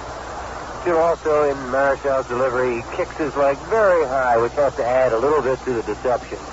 Now comes back with a fastball off the same motion practically, and it's fouled at the plate, and it's 2 strikes to Freehan. Started him off with a big curveball that was almost like the famous blooper ball of years gone by, and then came back with a fastball at the knees. That was fouled into the dirt by Freehan. Marichal ready now, comes back with a fastball that's blown away. 1 ball, 2 strikes. Lights are on. Tiger Stadium, Detroit, where rain had been forecast, and then they changed their mind. No rain expected. 86 degrees at game time, maybe in the high 50s before it's all over. Marichal back with another curve, misses, and it's 2-2. He has got to be baffling. Well, Jim Palmer is to go 2 innings. He has already gone 1, and warming up is Mike Cuellar of Baltimore, so Earl Weaver's going right along with the plans that he said he would. 2-2 sidearm this time, and just as miss. Marichal thought he had it. Bench thought he had it. Frank Umont said no. 3 balls, 2 strikes to Freehan. Sidearm fastball, and if it missed outside, it only missed by that much. Another fastball hit high in the air. May in at first base, over, looking at the wall. Wind is blowing, and he captures it finally near the dugout of the National League. 2 out. This is also the time of evening where it's very difficult to see some of those pop flies. The sky is not quite dark, and it's not really light enough so that the ball would appear black, or dark enough so that the ball would appear white in the lights. And many a pop fly or fly ball has been lost in this kind of condition. When the sky finally does get darker, it's much easier to see it. Well, here's Luis Aparicio. A lot of ball players figured that There are other shortstops like Leo Cardenas is on the squad that should have been voted to the starting role, but Aparicio got the fans' vote. Here he is as he takes a strike from Marichal, and he started, after being hitless in some time, the third inning 4-run rally by leading it off with a single. Up for the second time. Strike one, Marichal right back with a fastball. That's strike two call. National League got 2 runs off Bench's homer in the second. Aaron hit one out in the third. And then Reggie Jackson and Frank Robinson combined for 2-run homers in the third for the American League. Sidearm pitch, almost underarm, misses, and it's 1 ball, 2 strikes. Marichal comes over the top, and then all degrees of angles down to almost underarm. Sidearm this time, it's in the dirt. 2 balls, 2 strikes. Aparicio with 2 out in the last of the fourth. In addition to all the other pitches that he throws, Marichal has probably one of the better sliders, I think, in baseball. A lot of pitchers throw the slider. Very few of them can make it go down. Most of them, it breaks flat. His breaks down a little bit, which is awfully tough to hit. There's another sidearm fastball that, again, Marichal thought he had and Bench thought he had, but Frank Humont, the plate umpire, said no, as in the case of Freehand. And again, we go to 3-2, this time on Aparicio.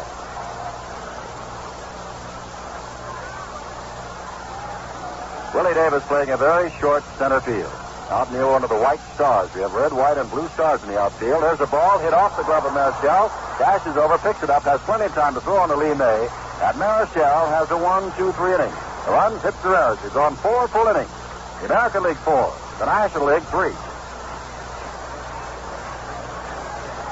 The Retail Clerks International Association has in its ranks many thousands of teenage store workers who, through their union, enjoy good working conditions.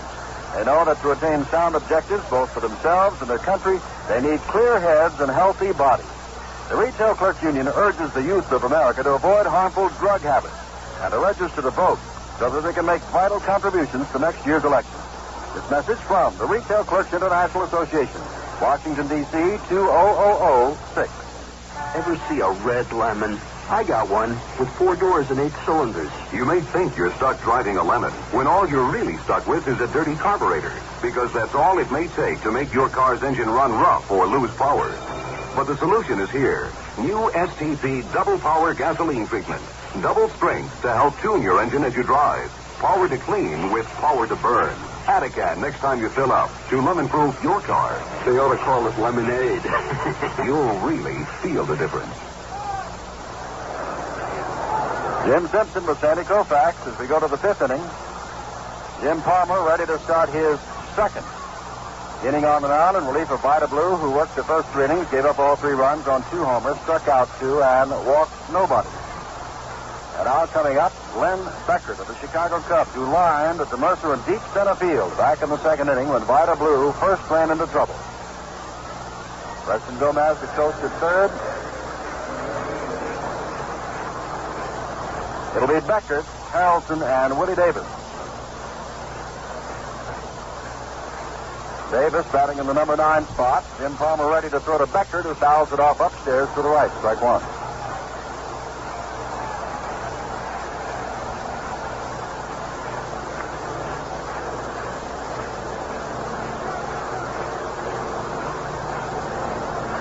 Palmer stares in to Freehand, his catcher. Throws another fastball right under the glove of Palmer. Picked up by the second baseman, Carew. Throws on in the dirt, but it's scooped up by Cash. Fine play. Beckert retired for the first out of the 5th. Sure, I think on that play, you're going to have to give Jim Palmer an assist. He didn't touch it very much, but he got enough of it to slow the ball down and give Carew a chance to make a fine play behind second base on Beckert. Here comes Bud Harrelson, the switch hitter, and we're now seeing Bud up, batting left-handed against the right-handed Jim Palmer. Against Vida Blue, he flied to right field. Harrelson likes to bunt when he's batting left-handed. He's a good bunter from both sides, but with that advantage of the extra step toward the plate, toward first, I mean. Well, high fastball there, Sandy. Looked as though he might have bunted, and Brooks Robinson reacted very quickly, in on the grass at third base. Now Humon is waving somebody away. The players of the National League are sitting on the top step with their legs on the playing surface. And now Sparky Anderson is going to come out and say, how come? And now Sparky understands from Umont what he means. They can't have their legs on the field. Cases a high pop foul hit over in that area and nods his assent. Goes back and actually says something to his players to stay, I would imagine, inside that dugout. Well, some of the players gave Frank Umont just a little bit of heat as he started over. Fastball misses. It's 2 balls, no strikes to Bud Helton. 1 out in the 5th inning. An explosive ball game with 4 home runs. There's the ball foul out of play to the left by Helton. It's 2-1.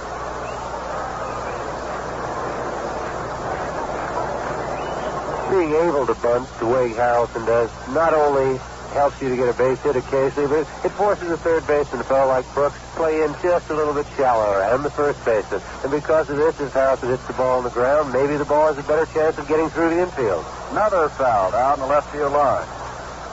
Past the bullpen, but Mike Cuellar continues to warm up. 2 balls and 2 strikes to Helton. Well, we've seen those 4 home runs, and we've seen Brooks Robinson with his specialty, robbing a man of a base hit at third base. Umont now out of the spot behind home plate, down on the grass along the third base line and staring down at the bullpen.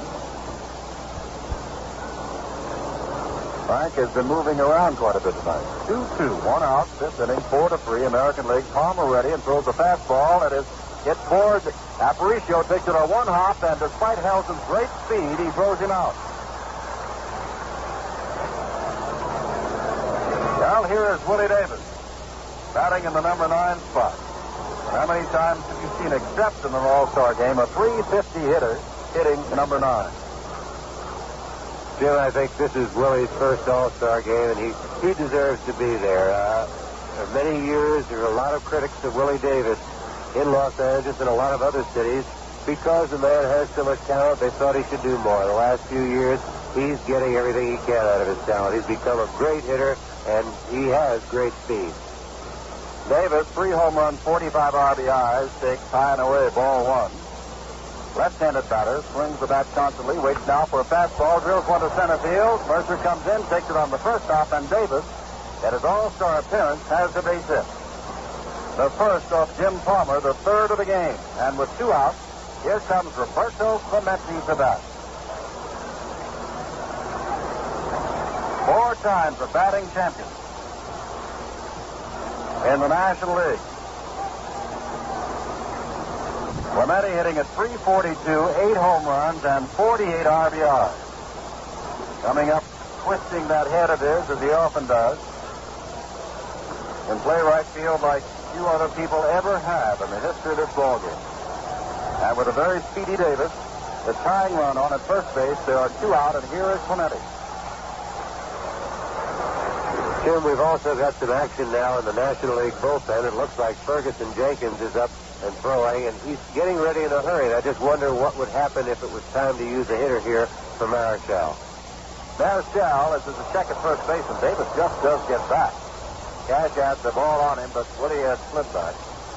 Marichal bats in the number 5 spot. There's the ball foul to the screen by Clemente. A fastball thrown by Jim Palmer. Lee May will bat in the 2nd spot, where Aaron was. 4 runs, 4 hits, no errors for the American League. 3 runs, 3 hits, no errors for the National League. All runs have scored on home runs. Palmer working, of course, from the set position, throws to first again, and Davis dives back again. This time, it wasn't as close as the first time. Willie a little bit more respect, perhaps, for the pickoff motion of Jim Palmer. There he goes, and the ball is fouled off. Davis loses his hat, great jump, but has to retreat to first base. Sure, when you run as fast as Willie does, there'll be a lot of times you're going to run out from under your hat. He creates a lot of wind under that. In fact, Willie's nickname with the Dodgers was 3 Dogs. When he first came to the Dodgers, he was young, very thin, and had this great long stride, which he still does. It sort of reminded you of a good greyhound running, and he picked up the nickname 3 Dog, and I think it stuck. 2 strikes to count Clemente, 2 out. Davis not running, high pitch. Line inside. Throwing in the American League bullpen, Jenkins in the National League bullpen. Beautiful night in Detroit, Michigan, at Tiger Stadium. Little or no humidity. Biggest factor is the wind. which seems to have calmed a little bit now and blowing toward right field, but still blowing pretty good. And then he waits on the 1-2 strike and is called out on strike, stepped into the pitch, did not swing, and is called out on strike. A run, 1 hit, no errors, and 1 left. We go to the last of the 5th. The American League leads the National League 4-3. Hi, this is Joe Garagio. When Owens, Illinois asked me to do some commercials for corrugated packaging, I asked him, well, what's so special about an ordinary box? And boy, did I get an earful about how corrugated boxes have to do special things like absorb shock, shed moisture, insulate, display, or whatever the product inside calls for. In fact, every box is something special at Owens, Illinois, with 20 plants producing the best in corrugated packaging coast to coast. Look them up in the yellow pages. Menon Skin Bracer helps you wake up. Most men slap it on in the morning, right after they shave. But there have been emergencies. And now comes the clash of the symbols. No, the symbol is asleep again. You must have the skin bracer. So? Thanks. I needed that.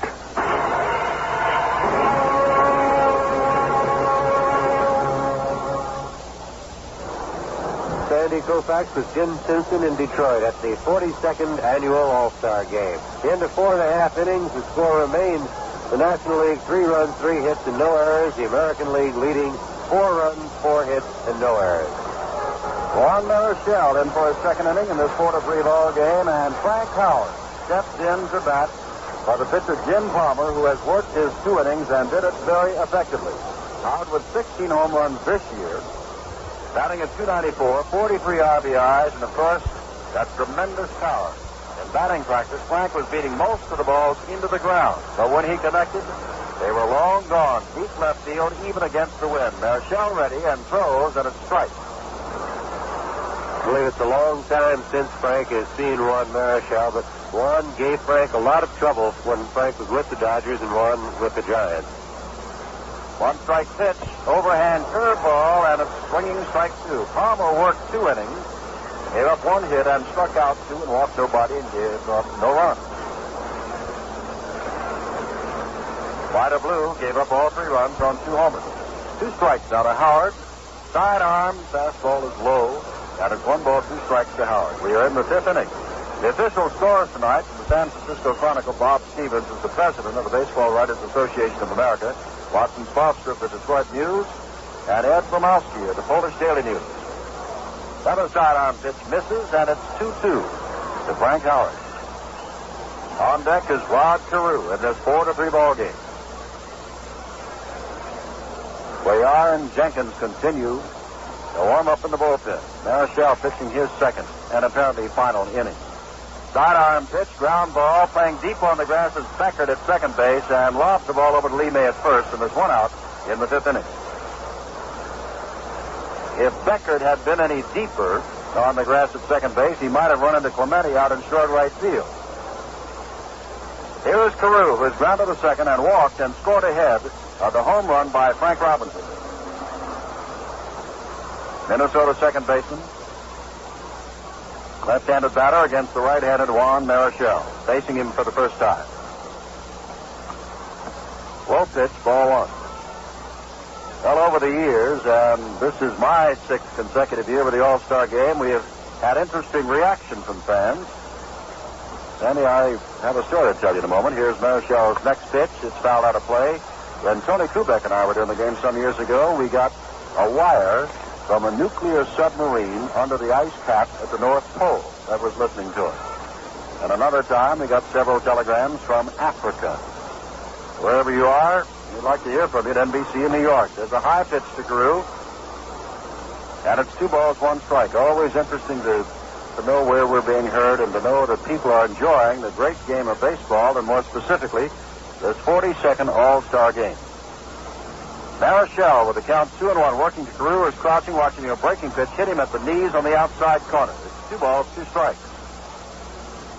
Rod looks as though he wasn't about to swing no matter where the pitch was. Marichal ready with 1 out in the 5th. Fastball misses. It's 3-2.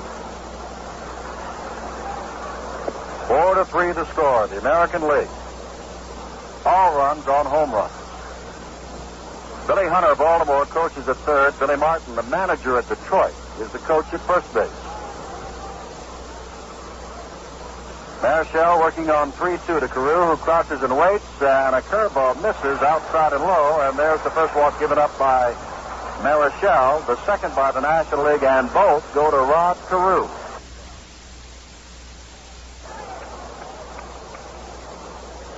Marichal checks with Lee May at first base, forcing Carew to retreat. May holding him, and there's another throw to first base. Carew has pretty good speed. I don't know if it's been negated too much by that severe leg injury that he had last year. And, of course, Mercer can scoot the batter.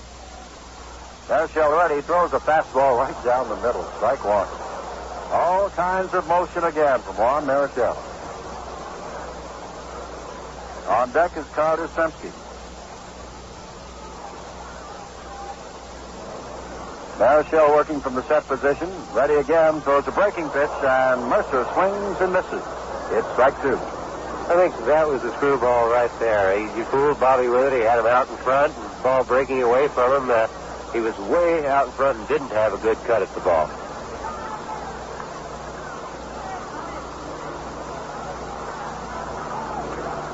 Marichal staring in a bench and now throws another breaking pitch, and down he goes, swinging. Mercer strikes out the first strikeout for Juan Marichal, the second for the American League. Those last two were hard screwballs. Usually it used to be almost like a changeup for Marichal when he threw the screwball, but now he's developed it and throws a little bit harder, and you don't know what he's going to throw. As you say, he's got so many pitches and so many different motions. He doesn't usually throw sidearm to left-hand hitters, though. And Carter Semsky, 0 for 2 on the night, is up there, and he is a left-handed hitter as Marichal continues to watch Rod Carew over at first base. Glenn Beckert, the second baseman, is back on the grass. Yastrzemski takes the fastball low. It's ball one. Yastrzemski grounded to Beckert at second in the first and popped out, hitting the first pitch to Harrelson in the third. 4-3. The American League leads. We're in the last of the fifth. Marichal following Ellis, coming on in the fourth inning. Swing and a miss at a breaking pitch. It's 1 ball, 1 strike. May of Cincinnati at first. Beckert of Chicago at second. Harrelson of New York at short. Torrey of St. Louis at third. Stargell of Pittsburgh at left. Davis of Los Angeles in center. Clemente of Pittsburgh in right. Bench of Cincinnati behind the plate. And Marichal of San Francisco pitching to Yastrzemski of Boston. Another check to Carew. That's the fourth time tonight he's checked Rod at first base. 1 ball, 1 strike to Yastrzemski. Wind continues to blow and remains a factor. Another breaking pitch, low and away. It's 2-1 to Carter Semsky.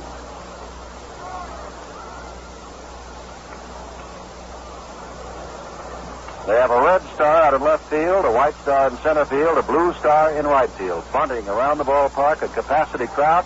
Tickets sold out 2 days after they went on sale here at Tiger Stadium. Marichal back with a fastball and fouled out a play by Yastrzemski behind the plate. There's Bunting laced across the tops of the dugouts of the American League on the third base side and the National League on the first base side. Tiger Stadium, one of the real remaining, what they used to call ballparks. Now there are stadiums around the league. Brand new, beautiful stadiums that have sprung up in St. Louis, Dome Stadium in Houston, Atlanta, Philadelphia, the Big A. Kansas City will have one next year. Tiger Stadium like Fenway Park in Boston, Wrigley Field in Chicago, White Sox Park, County Stadium in Milwaukee, which now must be called an older stadium. This one goes way back. 2 out, 1 on, last of the fifth. Marichal working with a 2-2 count to Boston's Carter Semsky. Marichal ready with that big motion, and there's a ground ball, and Beckert is waiting right there, pulled around to the right and tosses on to Lee May, and it's no runs, no hits, no errors, and 1 left. We've now gone 5 full innings, and it's 4-3, the American League leads.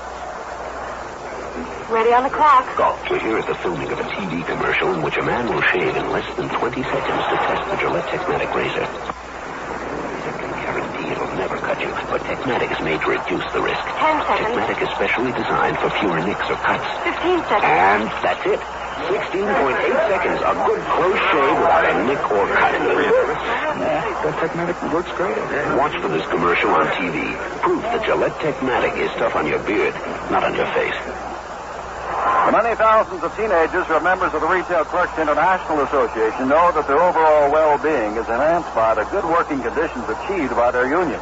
They know, too, that to attain sound objectives for themselves and their country, they must work with clear heads and healthy bodies. The Retail Clerks Union urges the youth of America to avoid harmful drugs and to register to vote at next year's election. This message from the Retail Clerks International Association, Washington, D.C., 20006. Now we pause 30 seconds for station identification.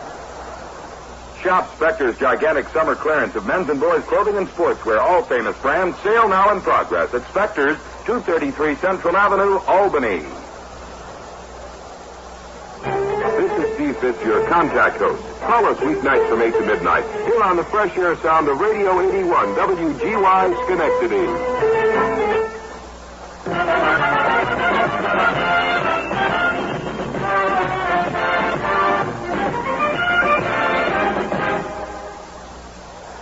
Jim Simpson with Sandy Koufax as we start the sixth inning. Mike Cuellar is on the mound, and are you ready? If you're keeping score, Harmon Killebrew has gone in at first base. Cookie Rojas is at second base.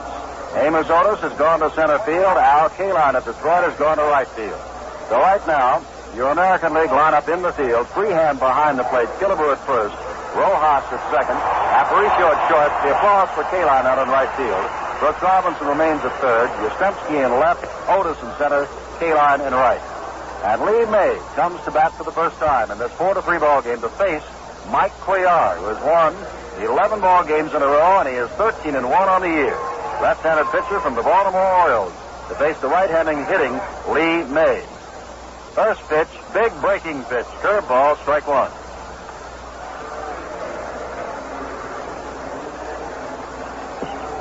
May hitting at .295 with 23 home runs and 55 RBIs from the Cincinnati Reds. Cuellar back again, misses outside. They say, Sandy, about Mike Cuellar that, well, to be quite frank, he's got to break a sweat before he becomes effective, and the wonder is how well he will do. He's been warming up for a long time. There's a high pitch that's fouled back as he faces Lee May. Sure, there are a lot of pitches like that. Cuellar is one of those fellas, if you don't get him early, you're not usually going to get him. If he has his trouble, he has it early in the ball game. And these kinds of games where you come in and pitch a couple of innings, sometimes Mike could have a little trouble getting loose. Well, that pitch is up high and away from Lee May, and it's 2 balls, 2 strikes. They are the big red machine. Cincinnati. Cuellar of Baltimore, which beats Cincinnati. Ground ball on a breaking pitch into the American League bullpen down the third base side. So Cuellar and Lee May are well acquainted from last year's 5-game World Series in which Baltimore took Cincinnati. Matter of fact, as Sparky Anderson made out this National League lineup yesterday, here is Cuellar's pitch, a big curveball that misses outside, and it's 3-2. As he said, Mays to lead her off. Aaron bats second, Torrey third, Stargell fourth, McCovey fifth, then sixth. Sparky began to laugh. It's the most fun he's had all of 1971. 3-2 now to May, the first man, and somebody's yelling, hold it, hold it, hold it. It's Aparicio yelling, now Brooks Robinson yelling, and now they're looking up into the seats behind home plate. And an usher walks over there and says something. It was Robinson that called time, and here's a high and away pitch, and May becomes the first man to draw a base on ball. Cuellar gives it up.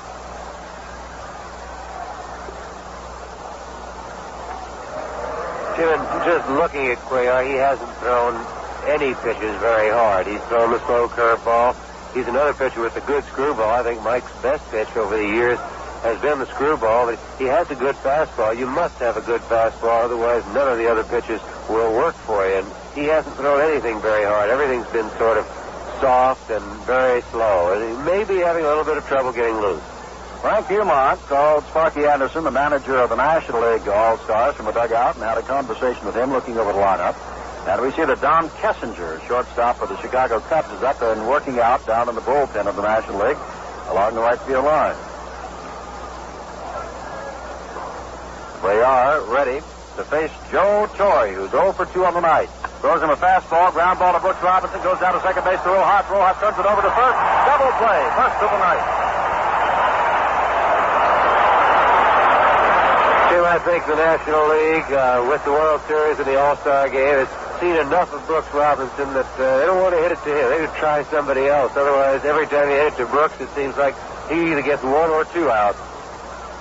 Well, that was also a test, Sandy, for Cookie Rojas, who came off the bench and was in, and the second man up with him in the infield. He had to be the middleman on a very quick double play. Here is Stargell, and they had pulled way around to the right for him, and he takes a big cut at the first one.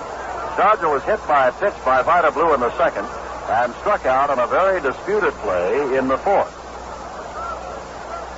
Ball rolled back to the screen. Freehand got it, threw on the first base, while Stargell thought he'd fouled it off. Didn't think it was a third strike. Strike 1 to Willie with 2 out in the 6th inning. 4-3, the American League. Cuellar ready to throw and throws a big curve. It's in the dirt. Stargell went around, didn't want to, but Umont gave it a twirl of the finger, said, yes, you did. It's 2 strikes. Stargell with 30 home runs, 87 RBIs, is hitless on the night, although he has been hit. Like Colbert may be out. There's another pitch, breaking pitch inside, 1 ball, 2 strikes. And if Willie Stargell gets on, remember Juan Marichal batting in the number 5 spot, Nate Colbert of the San Diego Padres, our hitter, will step in. Cuellar, the third American League pitcher. Vida Blue, Jim Palmer, now Mike Cuellar ready and throws a fastball, but just inside. 2 balls, 2 strikes. Mike gave him that big, slow, easy motion and then fired the ball inside to Willie Stargell. 4 home runs have accounted for all the runs in this 4-3 ball game. Big curve, and he got him swinging. Stargell strikes out for the second time, and the second time in a row. Now, runs, hits, or errors, none left. We go to the last of the 6th. The American League 4, the National League 3. Now, this is the time of the year when oil performance really counts. With temperatures way up, you want an oil that will really protect your engine. And that's precisely what you get with Phillips 66 Top Arctic Motor Oil. The all-season motor oil. It's got what it takes to keep your engine well lubricated and running smooth, no matter how high the temperature goes on the road. What's more, Phillips 66 Top Arctic Motor Oil has a patented detergent additive to help keep your PCV valve running clean. And that's important, because if your PCV valve isn't kept clean and becomes clogged, your engine can't breathe properly. So when that happens, you can use more gas and more oil. To get the oil that gives you the kind of performance you can rely on, Phillips 66 Top Arctic Motor Oil. It's awaiting you now at the same place you go for the free-for-the-money performance gasoline. The Phillips 66 station nearest you. Don Kessinger has moved in at shortstop, replacing Bud Harrelson. And Ferguson Jenkins becomes the new pitcher. Jim, and I would have to think in this situation that Kessinger will come into the ball game and hit in the number 5 spot, replacing Marichal, and Jenkins will move into Bud Harrelson's spot in the lineup.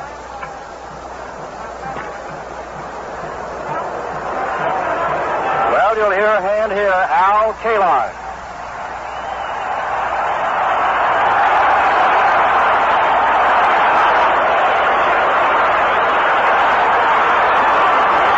Kaline, the youngest man ever to win a batting championship in the American League. He has a .324 All-Star batting average. But this is his first All-Star game in 5 years, and since 1961, Kaline, a fine hitter, has only had 1 All-Star hit. Kaline hitting better than 300, 303, 8 home runs, 28 RBIs, and there's a base hit, looped over second base. Al didn't hit that ball very hard. It looked like he hit it on the end of the bat with one hand. It looked like one hand came off the bat. But in the box score, it's going to look like a line drive. It went right back through the middle for the single. Well, here's Harmon Killebrew filling in for Norm Cash at first base. And Killebrew got off to a great hitting start, but has slumped to 257. Leads the American League in RBIs with 60. Has 11 home runs, and there's a pitch from Ferguson Jenkins. That's ball 1. Killebrew now has 498 lifetime home runs. 2 more, and he joins that exclusive 500 club. Don Wilson. There's a ground ball by Killebrew foul. Don Wilson, the last-minute replacement for Larry Jerker of the Houston Astros, right-hander who can throw very hard, is now out and warming up in the National League bullpen. Kalon on at first base. Not quick, but very smart and very good base runner. Killebrew with all that power, right-handed batter from the Minnesota Twins, steps in. He has hit one over the roof in left field here. One of 2 men to do it. The other is Frank Howard. Jenkins throws. Strike call. 1 ball, 2 strikes. Killebrew hit 4 home runs here last year. Has none thus far this year.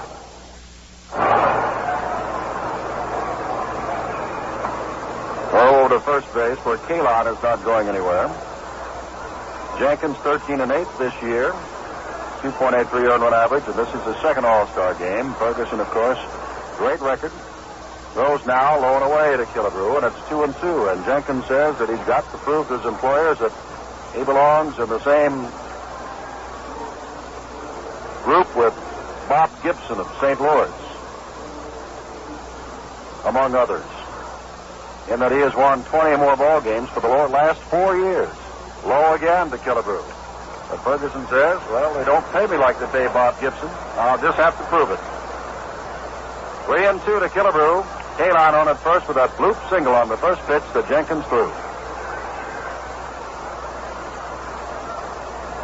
4-3, the American League. Last of the 6th. The runner's going. Killebrew, long drive, deep left field. Back goes Stargell. Looks up. Home run.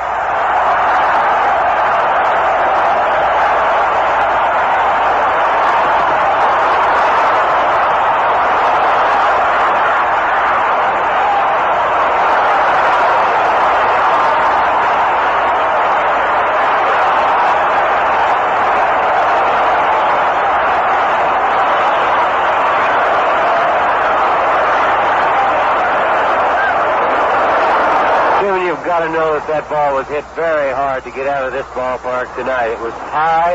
It was a high fly ball to left field. It went out rather easily, and the wind is still blowing very hard out there. But as you said before, Killebrew has a lot of power. He hit that ball very hard. Brooks Robinson is grounded out and lined deep to center field. Up for the 3rd time. Turned over 1 double play in quick order and robbed another man of a base hit. 6-3 the score. Another low pitch from Jenkins, who has faced 2 men, has given up a single to Kalon and a 2-run homer to Killebrew. The American League leads 6-3. They have had 3 2-run homers. The National League has 1 2-run homer and a solo home run. Hitter's ballpark, you betcha. There's a strike called on the outside corner. 2-1 to Brooks Robinson.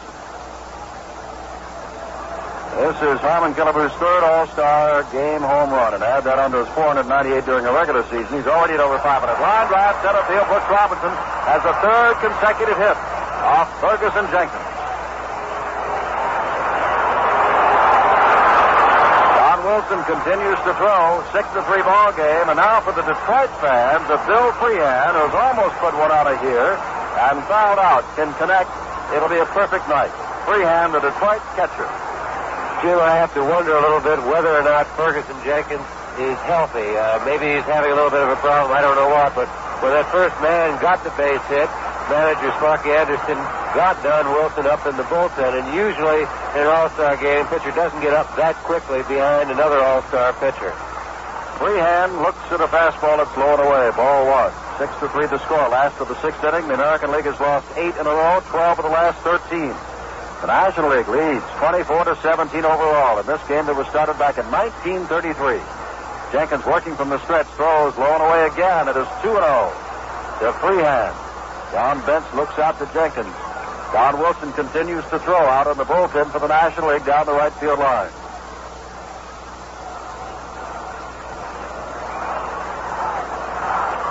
There's been lots of power exhibited tonight. Jenkins throws a fastball. This is the strike. 2 balls, 1 strike. 3 home runs by the American League, 2 by the National, and it's not over yet. Remember what we said. Most were predicting this would be something like a 12-11 ball game. Jenkins throws high but deep, and in that wind to center field. Back goes Willie Davis circling under it. The ball held it up and blew it back toward right. And he catches it for the first out of the sixth inning. Started out well, but just simply died in that wind. And here's Aparicio, 1 for 2. He started a 4-run rally with a single back in the third inning. 6 runs on 7 hits now. No errors for the American League. 3 runs, 3 hits. No errors for the National League. And the National League is now in its 9th consecutive game without an all-star error. Jenkins throws fastball, good-looking fastball, and it's strike 1.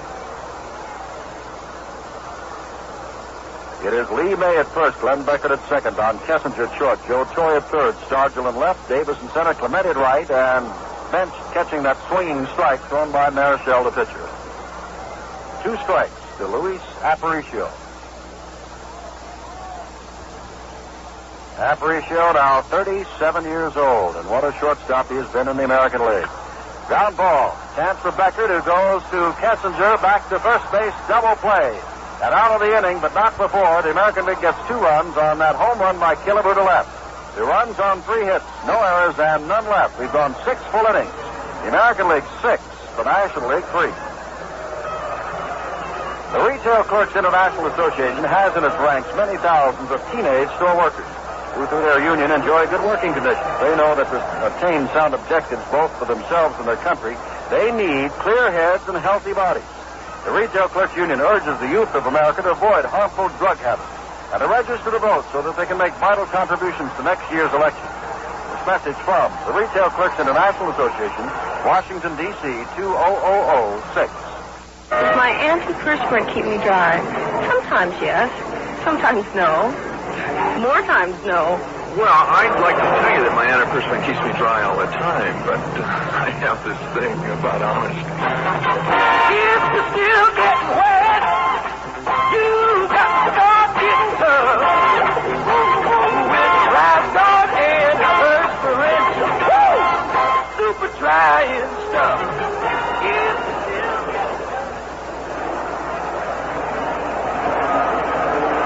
Jim Simpson, Sandy Koufax. 7th inning, 42nd All-Star game. And it's 6-3, the American League. And Don Kessinger, who was up and ready to bat before Stargell was struck out to end the 6th inning. The Chicago Cubs shortstop will lead it off. Kessinger, switch hitter, hitting at .288, 2 home runs, 25 RBIs. Kessinger batting 5th here, and for you National League fans, you know that's quite unusual. Don is ordinarily the leadoff batter for the Chicago Cubs, and quite a leadoff man. Bunts well, runs pretty well, was a basketball player. Good eye, strikes out seldom, switch hitter, and fouls the first one off, strike 1. Mike Cuellar, if Earl Weaver goes according to plan, pitching his second and final inning with Mickey Lovich of Detroit, who has not yet begun to warm up, scheduled to pitch 8 and 9. Strike 1 pitch. Again by Kessinger. Strike 2.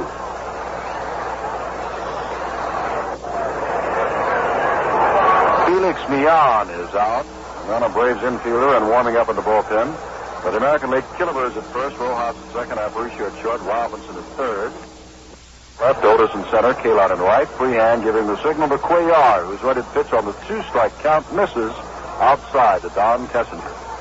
I wonder how many more changes Earl Weaver will make in this ballgame. He's got a pretty good defensive ball club in there now, and with this 3-run lead, I think he'd want to have his best defensive club on the field. 1-2 the count. Right field is hit. Kaline is there, drops it a few steps and has it for one of the few easy outs of this ballgame. And that'll bring up Johnny Bench. Well, you know what Earl Weaver said, Sandy, with 8 consecutive losses to the National League. He said, we have come here to win. He said, I'm not here to win a popularity contest, to play everybody. We have come here to win. American Leaguers have argued, as we've said, that of those 8 consecutive losses, 5 have been by 1 run, 3 in extra innings. Remember, they had a 3-run lead in the 9th inning a year ago and lost in extra innings. Big curve that Bench tried to bunt. By the time the slow curve got there, Johnny was halfway down the first base line. Well, I think part of that was a little bit of byplay between Johnny Bench and Brooks Robinson. Brooks has caught all kinds of line drives, and Bench was going to bunt on him and just see if he could play that deep and still throw him out on the bunt. Strike one pitch is a fastball to Brooks. Robinson past his glove, base hit into left field, and Bench, who has a 2-run homer, has his second hit. And the other time at bat, he was robbed by Robinson in the 4th inning. So John is having quite an all-star game. And Brooks just pointed over to John, to Bench. And I think, I don't think Brooks would have caught the ball anyway, but the attempted bunt did bring him in a step or two, and maybe every little bit helped. Killebrew is now saying, do I hold Bench or not? And is standing just off the bag at first base. Down the line a bit, not on the bag at all. As Beckert, who is lined out and grounded out, right-handed batter, second baseman from the Cubs, steps in and takes a curve for strike one. One out in the 7th, National League trailing the American League 6-3. All runs have scored on home runs.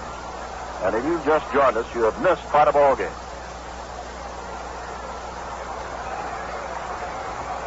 Nate Colbert is on deck as the ball is popped up. Brooks Robinson at third base says he's got it. Now he says, Aparicio, you've got it. So Luis takes it. And Beckert is out. And here comes Colbert. Nate Colbert comes in as a pinch hitter.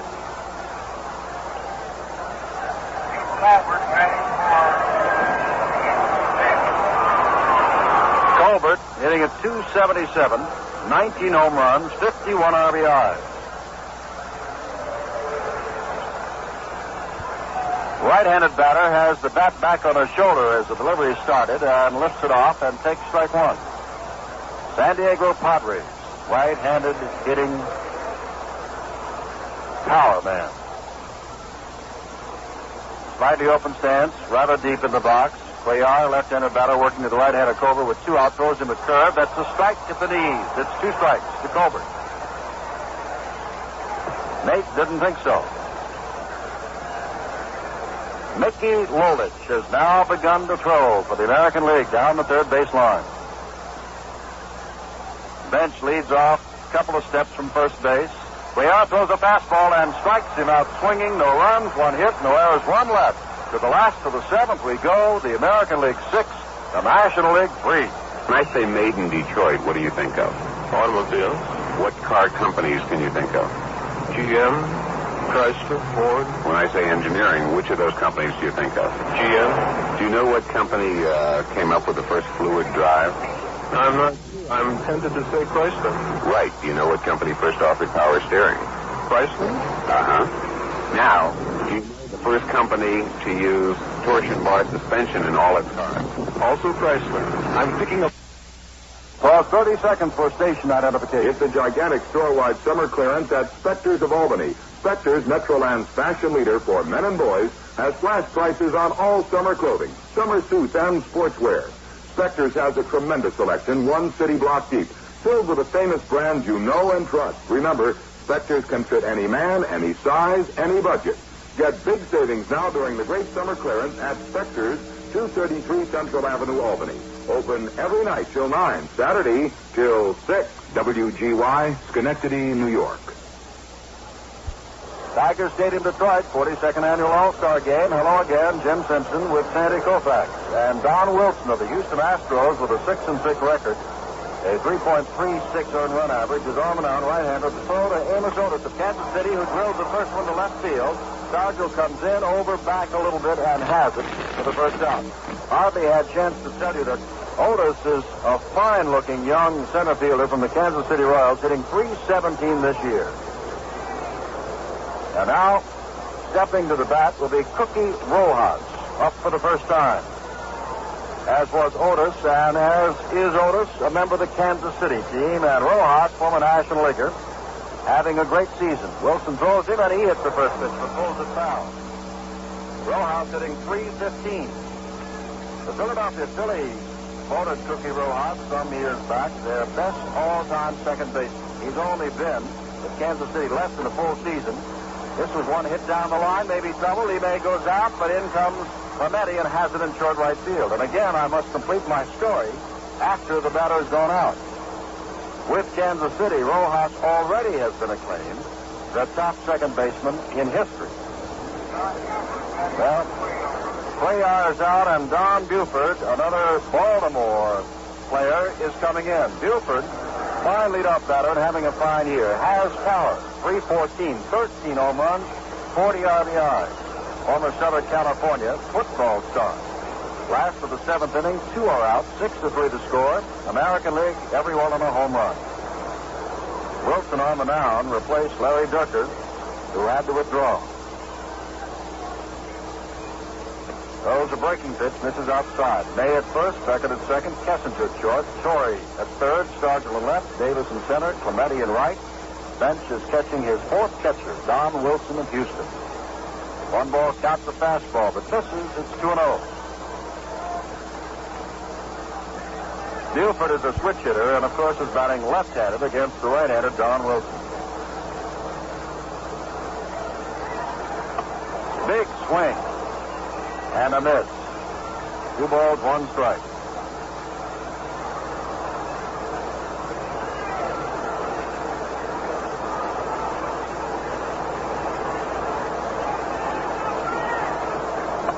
Another swing and a miss. Don Wilson, of course, has pitched 2 no-hit ball games.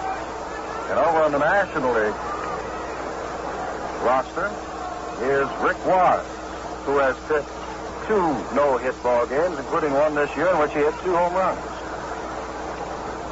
2-2 pitch, fastball, and simply struck him out swinging, and Buford runs down the third base line as the ball was dropped by Bench. Now runs, hits, errors. What a job Don Wilson did. 7 complete innings. Score, American League 6, National League 3. Ice cream, folks.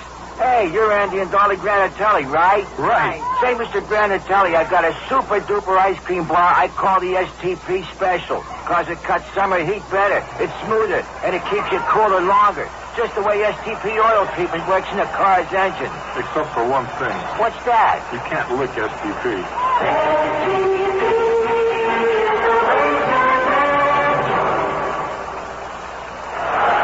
Many thousands of teenagers who are members of the Retail Clerks International Association know that their overall well-being is enhanced by the good working conditions achieved by their union. They know also that to attain sound objectives for themselves and their country, they must work with clear heads and healthy bodies. The Retail Clerks Union urges the youth of America to avoid harmful drugs and to register to vote at next year's election. This message from the Retail Clerks International Association, Washington, D.C., 20006. And now for the American League, we've got Mickey Lolich of Detroit into the ballgame. And what a great year Mickey's having. He's won 14 ball games and lost 6, 13 complete games. His ERA is 2.96. But the big thing, he's been the workhorse of this Detroit staff. He's pitched 207 innings already before the All-Star game, and that's a lot of innings. And talking to Mickey before the game, he was wondering just how many innings can you pitch in one year. He's got a good chance to be close to 350 before the year's over. Well, the first man he will face is Bobby Bonds of the Giants, replacing Willie Davis, fine center fielder. Also plays right fielder, 20 home runs, hitting over 300, 56 RBIs. Bonds, one of the rare members of the 30-30 club. That means that one year he hit 30 home runs and also stole 30 bases. Right-handed batter. To face the left-handed Lolich, and that's why the changes are made by Sparky Anderson, replacing the left-handed Willie Davis. Lolich pitching to save this ball game.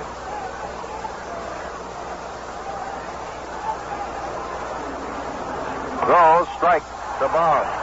Funny thing, the 3 runs given up to the National League were given up by Vida Blue, but in the last of the 3rd inning, in which he technically was still in the ball game, the American League went ahead with 4 runs. This one is in the dirt by the feet of Bonds and skips back to the screen, and it's 1 ball, 1 strike. Lolich, the hero of that 1968 World Series, won 3 games.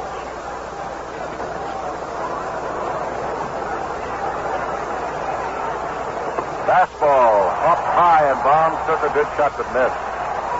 Bobby will strike out a lot, not necessarily tonight, but has a history of it. 170, 180 times a season, trying to cut that down. His overall average, 312 for the year. He's going to be a great star with the Giants, already as a star, but he's just starting. Call out on a curve ball, strike 3.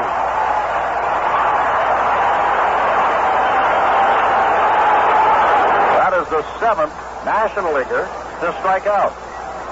There have been 3 American Leaguers who have struck out.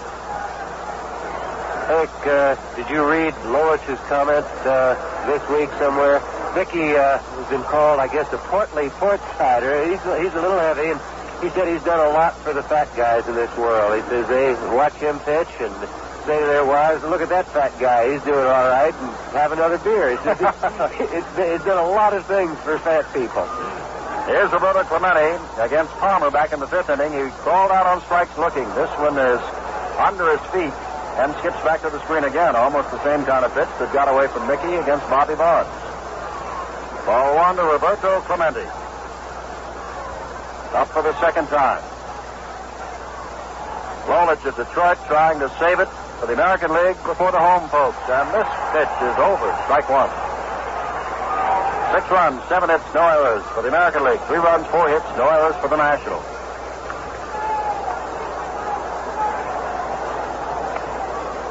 Big curve misses outside. Change up curve and 3 or 4 feet outside. 2 balls, 1 strike.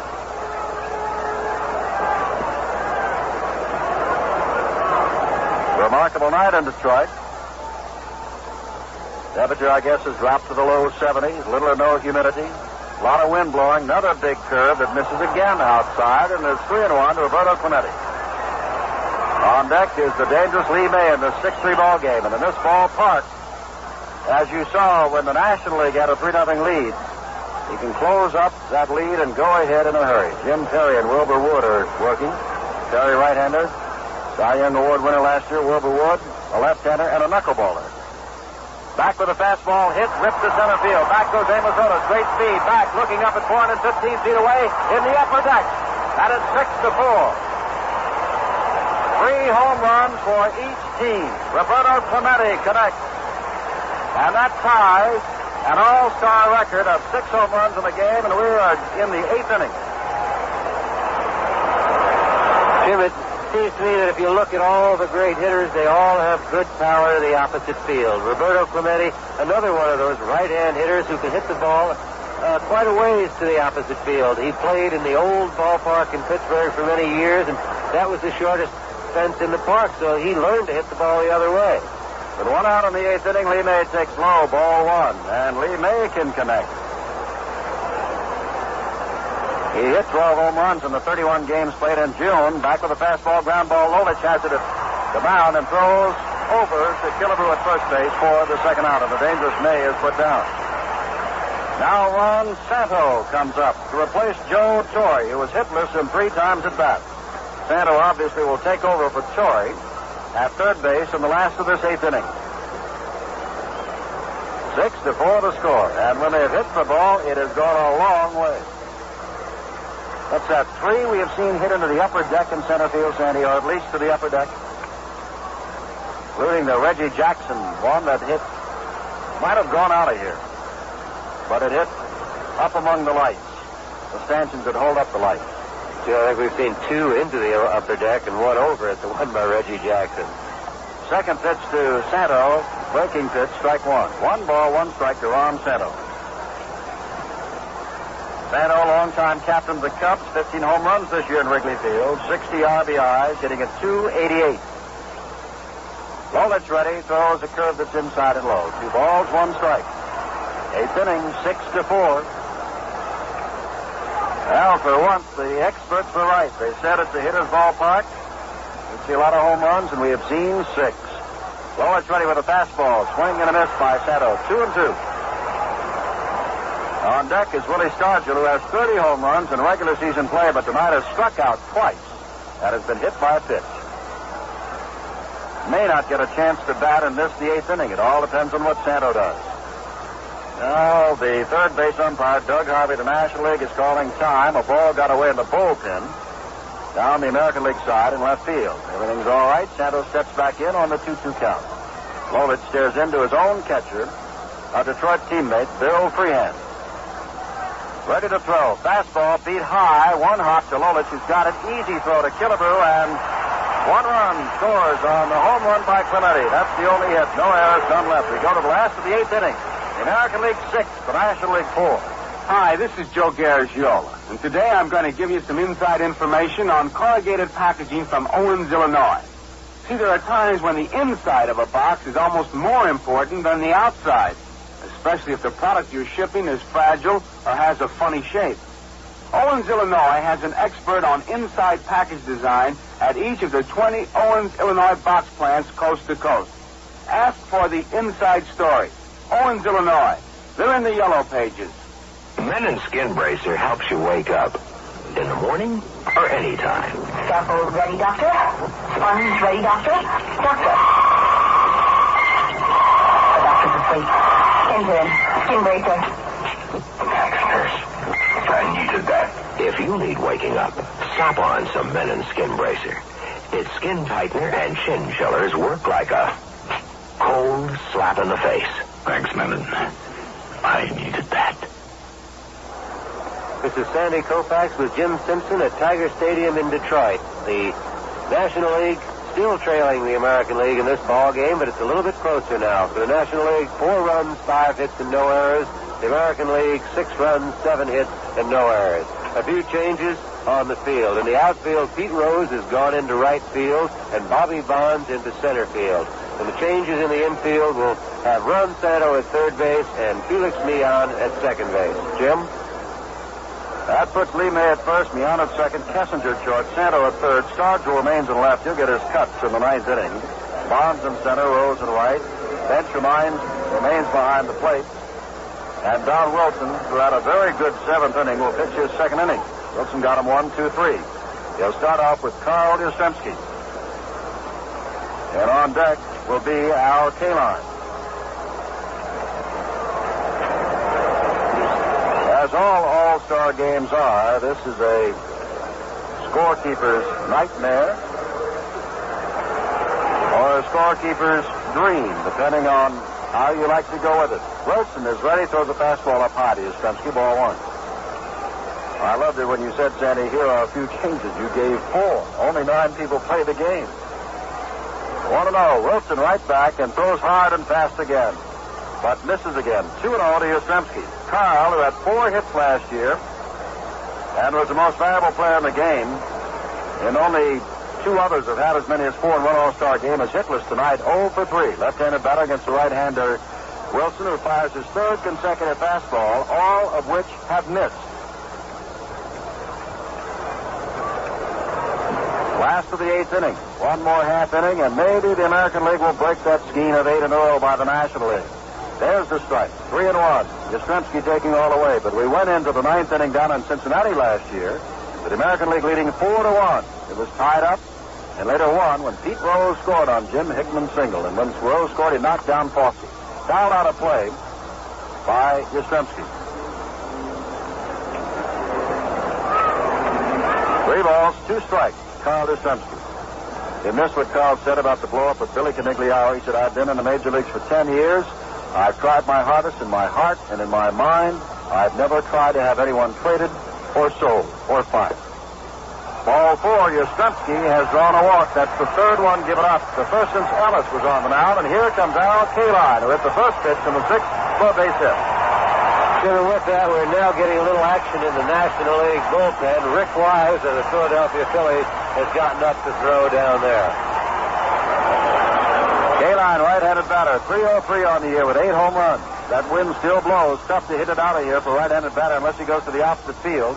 Takes a strike. Outside corner at the knees, and some of the Tiger fans behind the plate didn't think it was over. Arvin Killebrew with a home run is on deck. Don Wilson throws another fastball and blows it right past the swinging Al Kaline.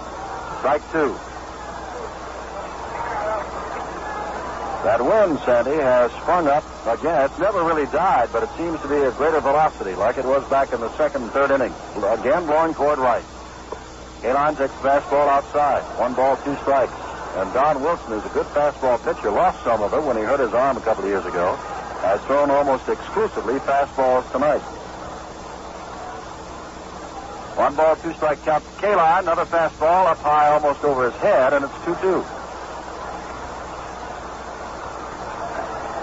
In the last 59 innings pitched by the National League before tonight, The American League has scored only 9 runs in those 59 All-Star innings. They've scored 6 in 7 innings tonight. Wilson back with another fastball and strikes out Eric Kaline, who trots back to the bench. And that brings up Harmon Killebrew.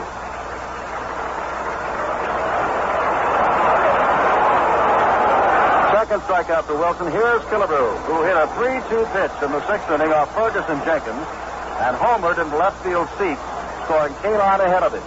For the 5th and 6th runs of this ball game. There have been 6 home runs, 3 by each team. First ball is fastball in under the chin of Killebrew, perhaps reminding him that he did hit a home run last time up. A gentle reminder. American League leads because when they've hit their home runs, they've always had a man on base. That's the only difference. Another fastball, and he blew that one right by Killebrew. 1 ball, 1 strike. Aaron and Clemente hit theirs with nobody on. Bench with 1 on. There's a breaking pitch, but it misses. It's 2 balls, 1 strike. Frank Robinson, Reggie Jackson, and Killebrew have all hit 2-run homers for the American League, and that's the difference, 6-4 in the last of the 8th. 2-1 count. Killebrew, fastball, ground ball. Santo at third base, charges, goes to second base for 1. The throw back to first, has the double play. Toss no runs, hits errors, and none left. And we go to the last gasp for the National League, the 9th inning, with a score at the end of 8. The American League 6, the National League 4. The Retail Clerks International Association has in its ranks many thousands of teenage store workers who, through their union, enjoy good working conditions.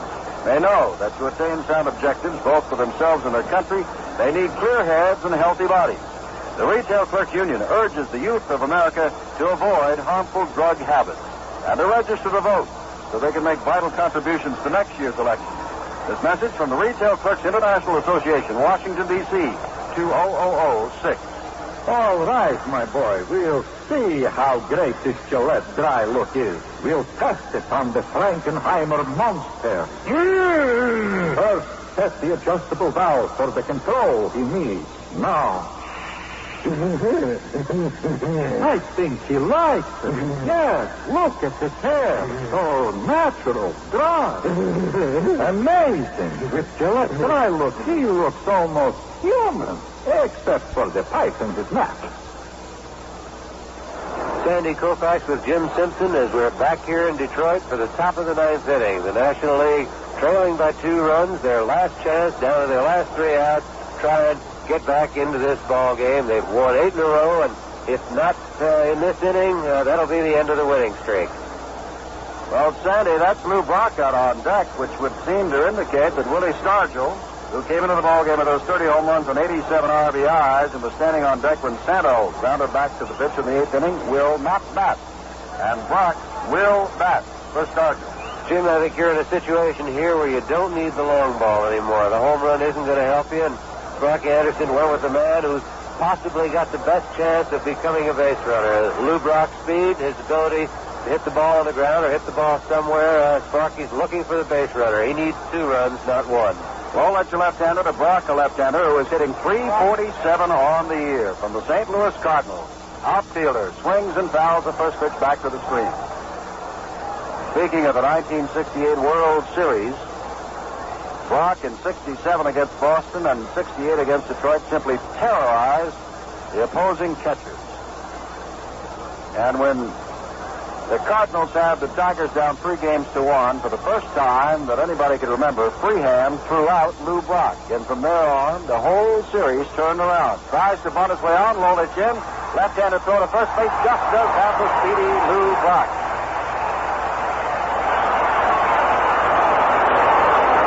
That ball hit the plate, and as a result went directly to Lolich. If Lou had gotten the ball down on the ground, he had a good chance at beating it, but Mickey made a good play, charged off the mound very quickly, got under that ball, made a very strong, accurate throw to the inside of the baseline. Well, you can feel this tension build up, 6-4. 2 outs away the American League is from breaking their 8-game losing streak. Lolich, the Detroit boys, fires to Kessinger of the Chicago Cubs, who fouls it away. Lolich trying to save it for Vida Blue. Jim, and on deck is Johnny Bench, who's been Mr. Hero lately for the National League. So if Kessinger can get on, bench would love to be able to hit with a chance to tie this one. With that in mind, obviously, Lolich wants to keep Kessinger off. He flies the ball to right field. Kaline there in plenty of time, signaling he's got it in right center field and has it. They're 2 away, and Johnny Bench becomes the last hope for the National League. Bench homered with Stargellon in the second inning. Brooks Robinson robbed him with a great play going to his left in the fourth. Then he attempted a bunt in the seventh, which brought in Robinson and then promptly singled by Brooks in the seventh inning. Johnny Bench of Cincinnati, last year's most valuable player against Mickey Lolich of Detroit, could be the last batter in the 42nd annual All-Star game. Could be the end of an 8-game winning streak for the National League. He takes a strike at the knees from Mickey Lolich. 6 runs, 7 hits, no errors for the American League, 4 runs, 5 hits, no errors for the National. There have been a record-tying 6 home runs in the game. Lolich back. Off the fifth on the curveball. Brooks Robinson says, I've got it at the mound. He's right as the pitcher's mound and has it. The American League has won.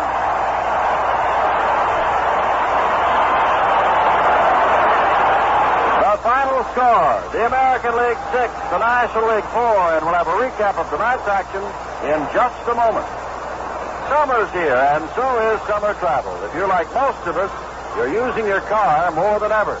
And your tires are getting a harder workout than ever because of those hot roads, which can hurt.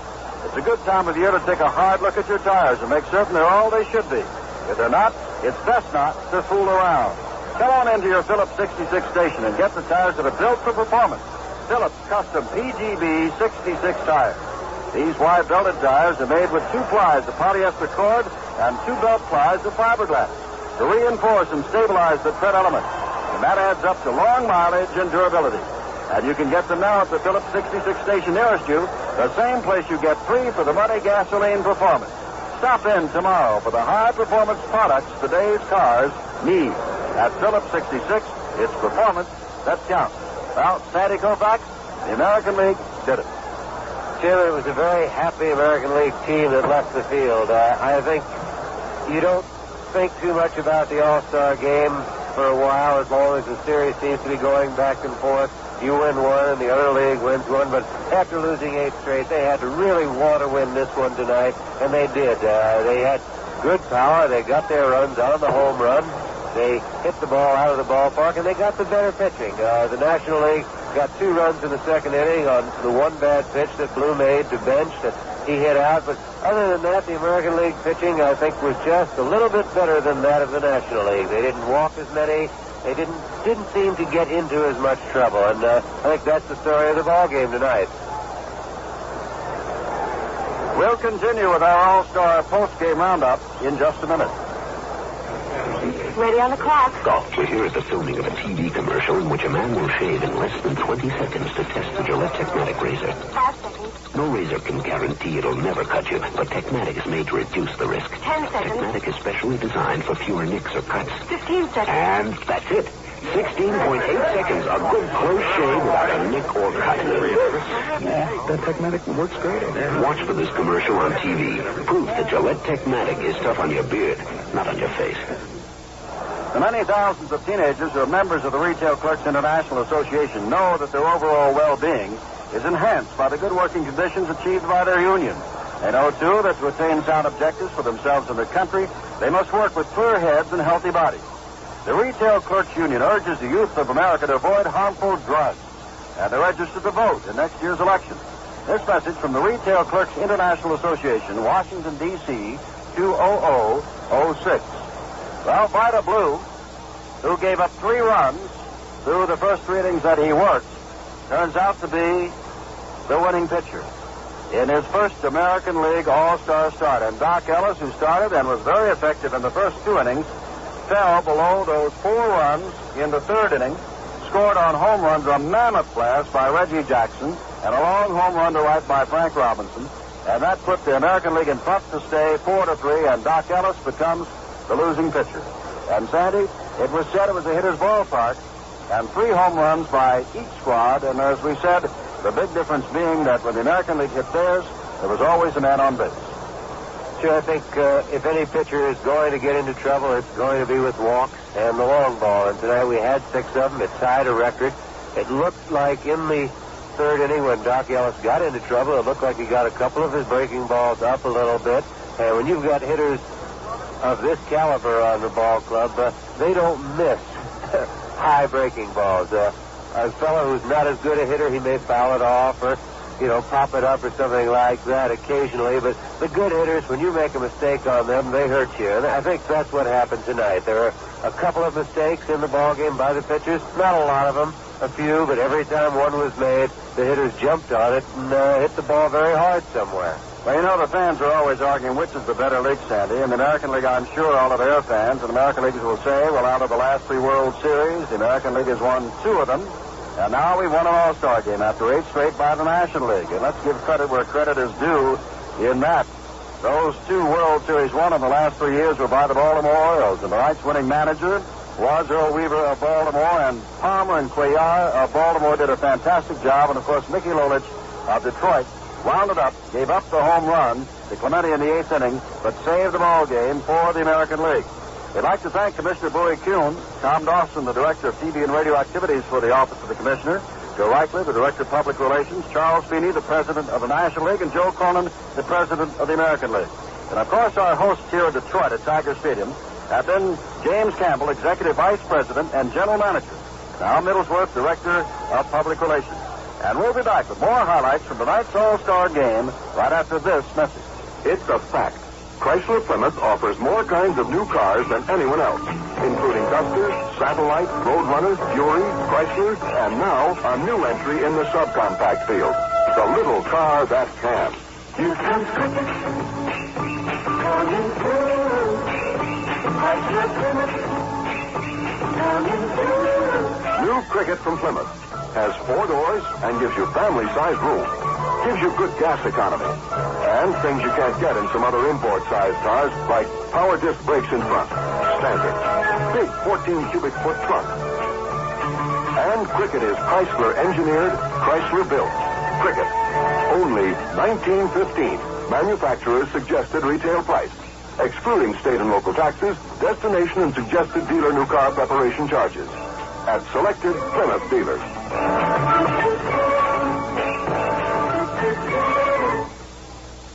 Jim Simpson with Sandy Koufax. The 42nd All-Star game is over. And we'll now get down to statistics, which is the love of most baseball fans. Overall now, the National League still leads the American League 23-18. But the 8-game winning streak of the National League has been broken. They had won 12 of the last 13, not counting a 1-1 tie back in 1961. And the American League has come back to win this game by the score of 6-4. And it is obvious to us that who is the most valuable player is going to be quite some question, because no one has appeared yet to win that most valuable prize. Harmon Killebrew is out on the field, but Killebrew, of course, was a late-inning replacement. He did put the game out of sight with a 2-run homer. And Harmon Killebrew is now down on the field and ready to talk with Lindsey Nelson. And the commissioner of baseball, Bowie Kuhn, is also down there.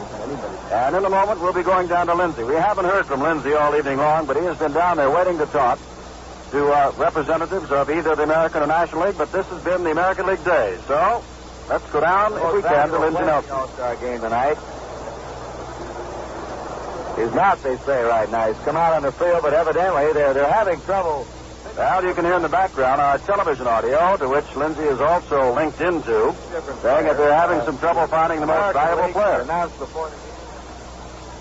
So, Sandy, we'll just have to stay in the dark, as is everybody in the station, in the stadium. Who is the most valuable player? That'll make some reading tomorrow. Jim, I'm not sure that maybe it isn't Harmon Killebrew. You ended up with a 2-run lead in the ball game. Harmon hit the last of the 2-run home runs that provided the winning margin, and maybe they've decided that it is going to be Harmon. It's hard to say. Each of the offensive players hit 2-run home runs, so it's hard to pick one. Well, let's go down to the field. Well, that one happened to go in there. This has been a pretty good ballpark for you. Well, I think it's a good park for most hitters, and tonight was kind of an exceptionally different night for this ballpark. This wind generally doesn't blow like this here. Mr. Kuhn, what would you have to say to Harmon Killebrew? Well, I'd have to say I'm not very surprised to see him hit a home run in this ballpark. He's the only man who's ever hit a ball over that roof over there. And that was a pretty good shot. Was that one of your longest ever? Oh, I think so, Nancy. It definitely was. And how do you feel about the American League now thought the evening things up getting a win after 8 straight months.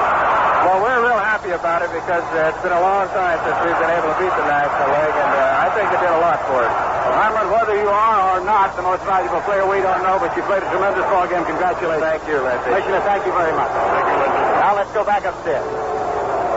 Well, Sandy, there's your answer. They don't know whether or not he is the most valuable player either, because in a game such as this, with such fine performances, for example, I would imagine the most valuable player would come from the winning team, but fine performances like by Palmer, Cuellar, Woldich, Reggie Jackson with that mammoth 2-run blast, with Harmon Killebrew's 2-run homer, with Frank Robinson's 2-run homer to put him out in front. There's a question whether or not, just who is the most valuable player. Jim, I think we may have found out. I think we may get a chance to hear from Lindsay again before this is over about who the most valuable player was. Well, we can wait here all night, Sandy, and perhaps we'll have to. But this broadcast has been authorized under broadcast rights granted by the Commissioner of Baseball solely for the entertainment of our listening audience. And any publication, rebroadcast, or the use of the descriptions and accounts of the game without the express written consent of the Commissioner of Baseball is prohibited. The only thing we can't tell you is who was the most valuable player in this game. It's done by a vote of the press writers upstairs, and there are many in attendance. And they've got a poll that, and I'm sure the vote is going to be close. So that's one thing you'll have to read tomorrow. The 42nd All-Star game is over, 6-4 the final score. The American League has won after 8 consecutive losses. And tonight's game has been brought to you by the Retail Clerks International Association, dedicated exclusively to the interest of store workers. Chrysler Corporation, Extra Care and Engineering. Your host tonight, your local Chrysler Plymouth dealer, Phillips 66. At Phillips 66, it's performance that counts. Right Guard Antiperspirant, the one that's super dry. And by the Owens, Illinois Forest Products Division, a leading producer of corrugated packaging. The final score again was 6-4 in favor of the American League. And we do have word the most valuable player, Frank Robinson of the Baltimore Orioles, who hit the 2-run homer that put the American League in front and won the ball game for the American League. Len Dillon has been our producer tonight in the booth, and Jim Howard has been our audio engineer. Now this is Jim Simpson with Sandy Koufax saying thanks for listening, and again, American League 6, National League 4, this has been an NBC Radio Network production.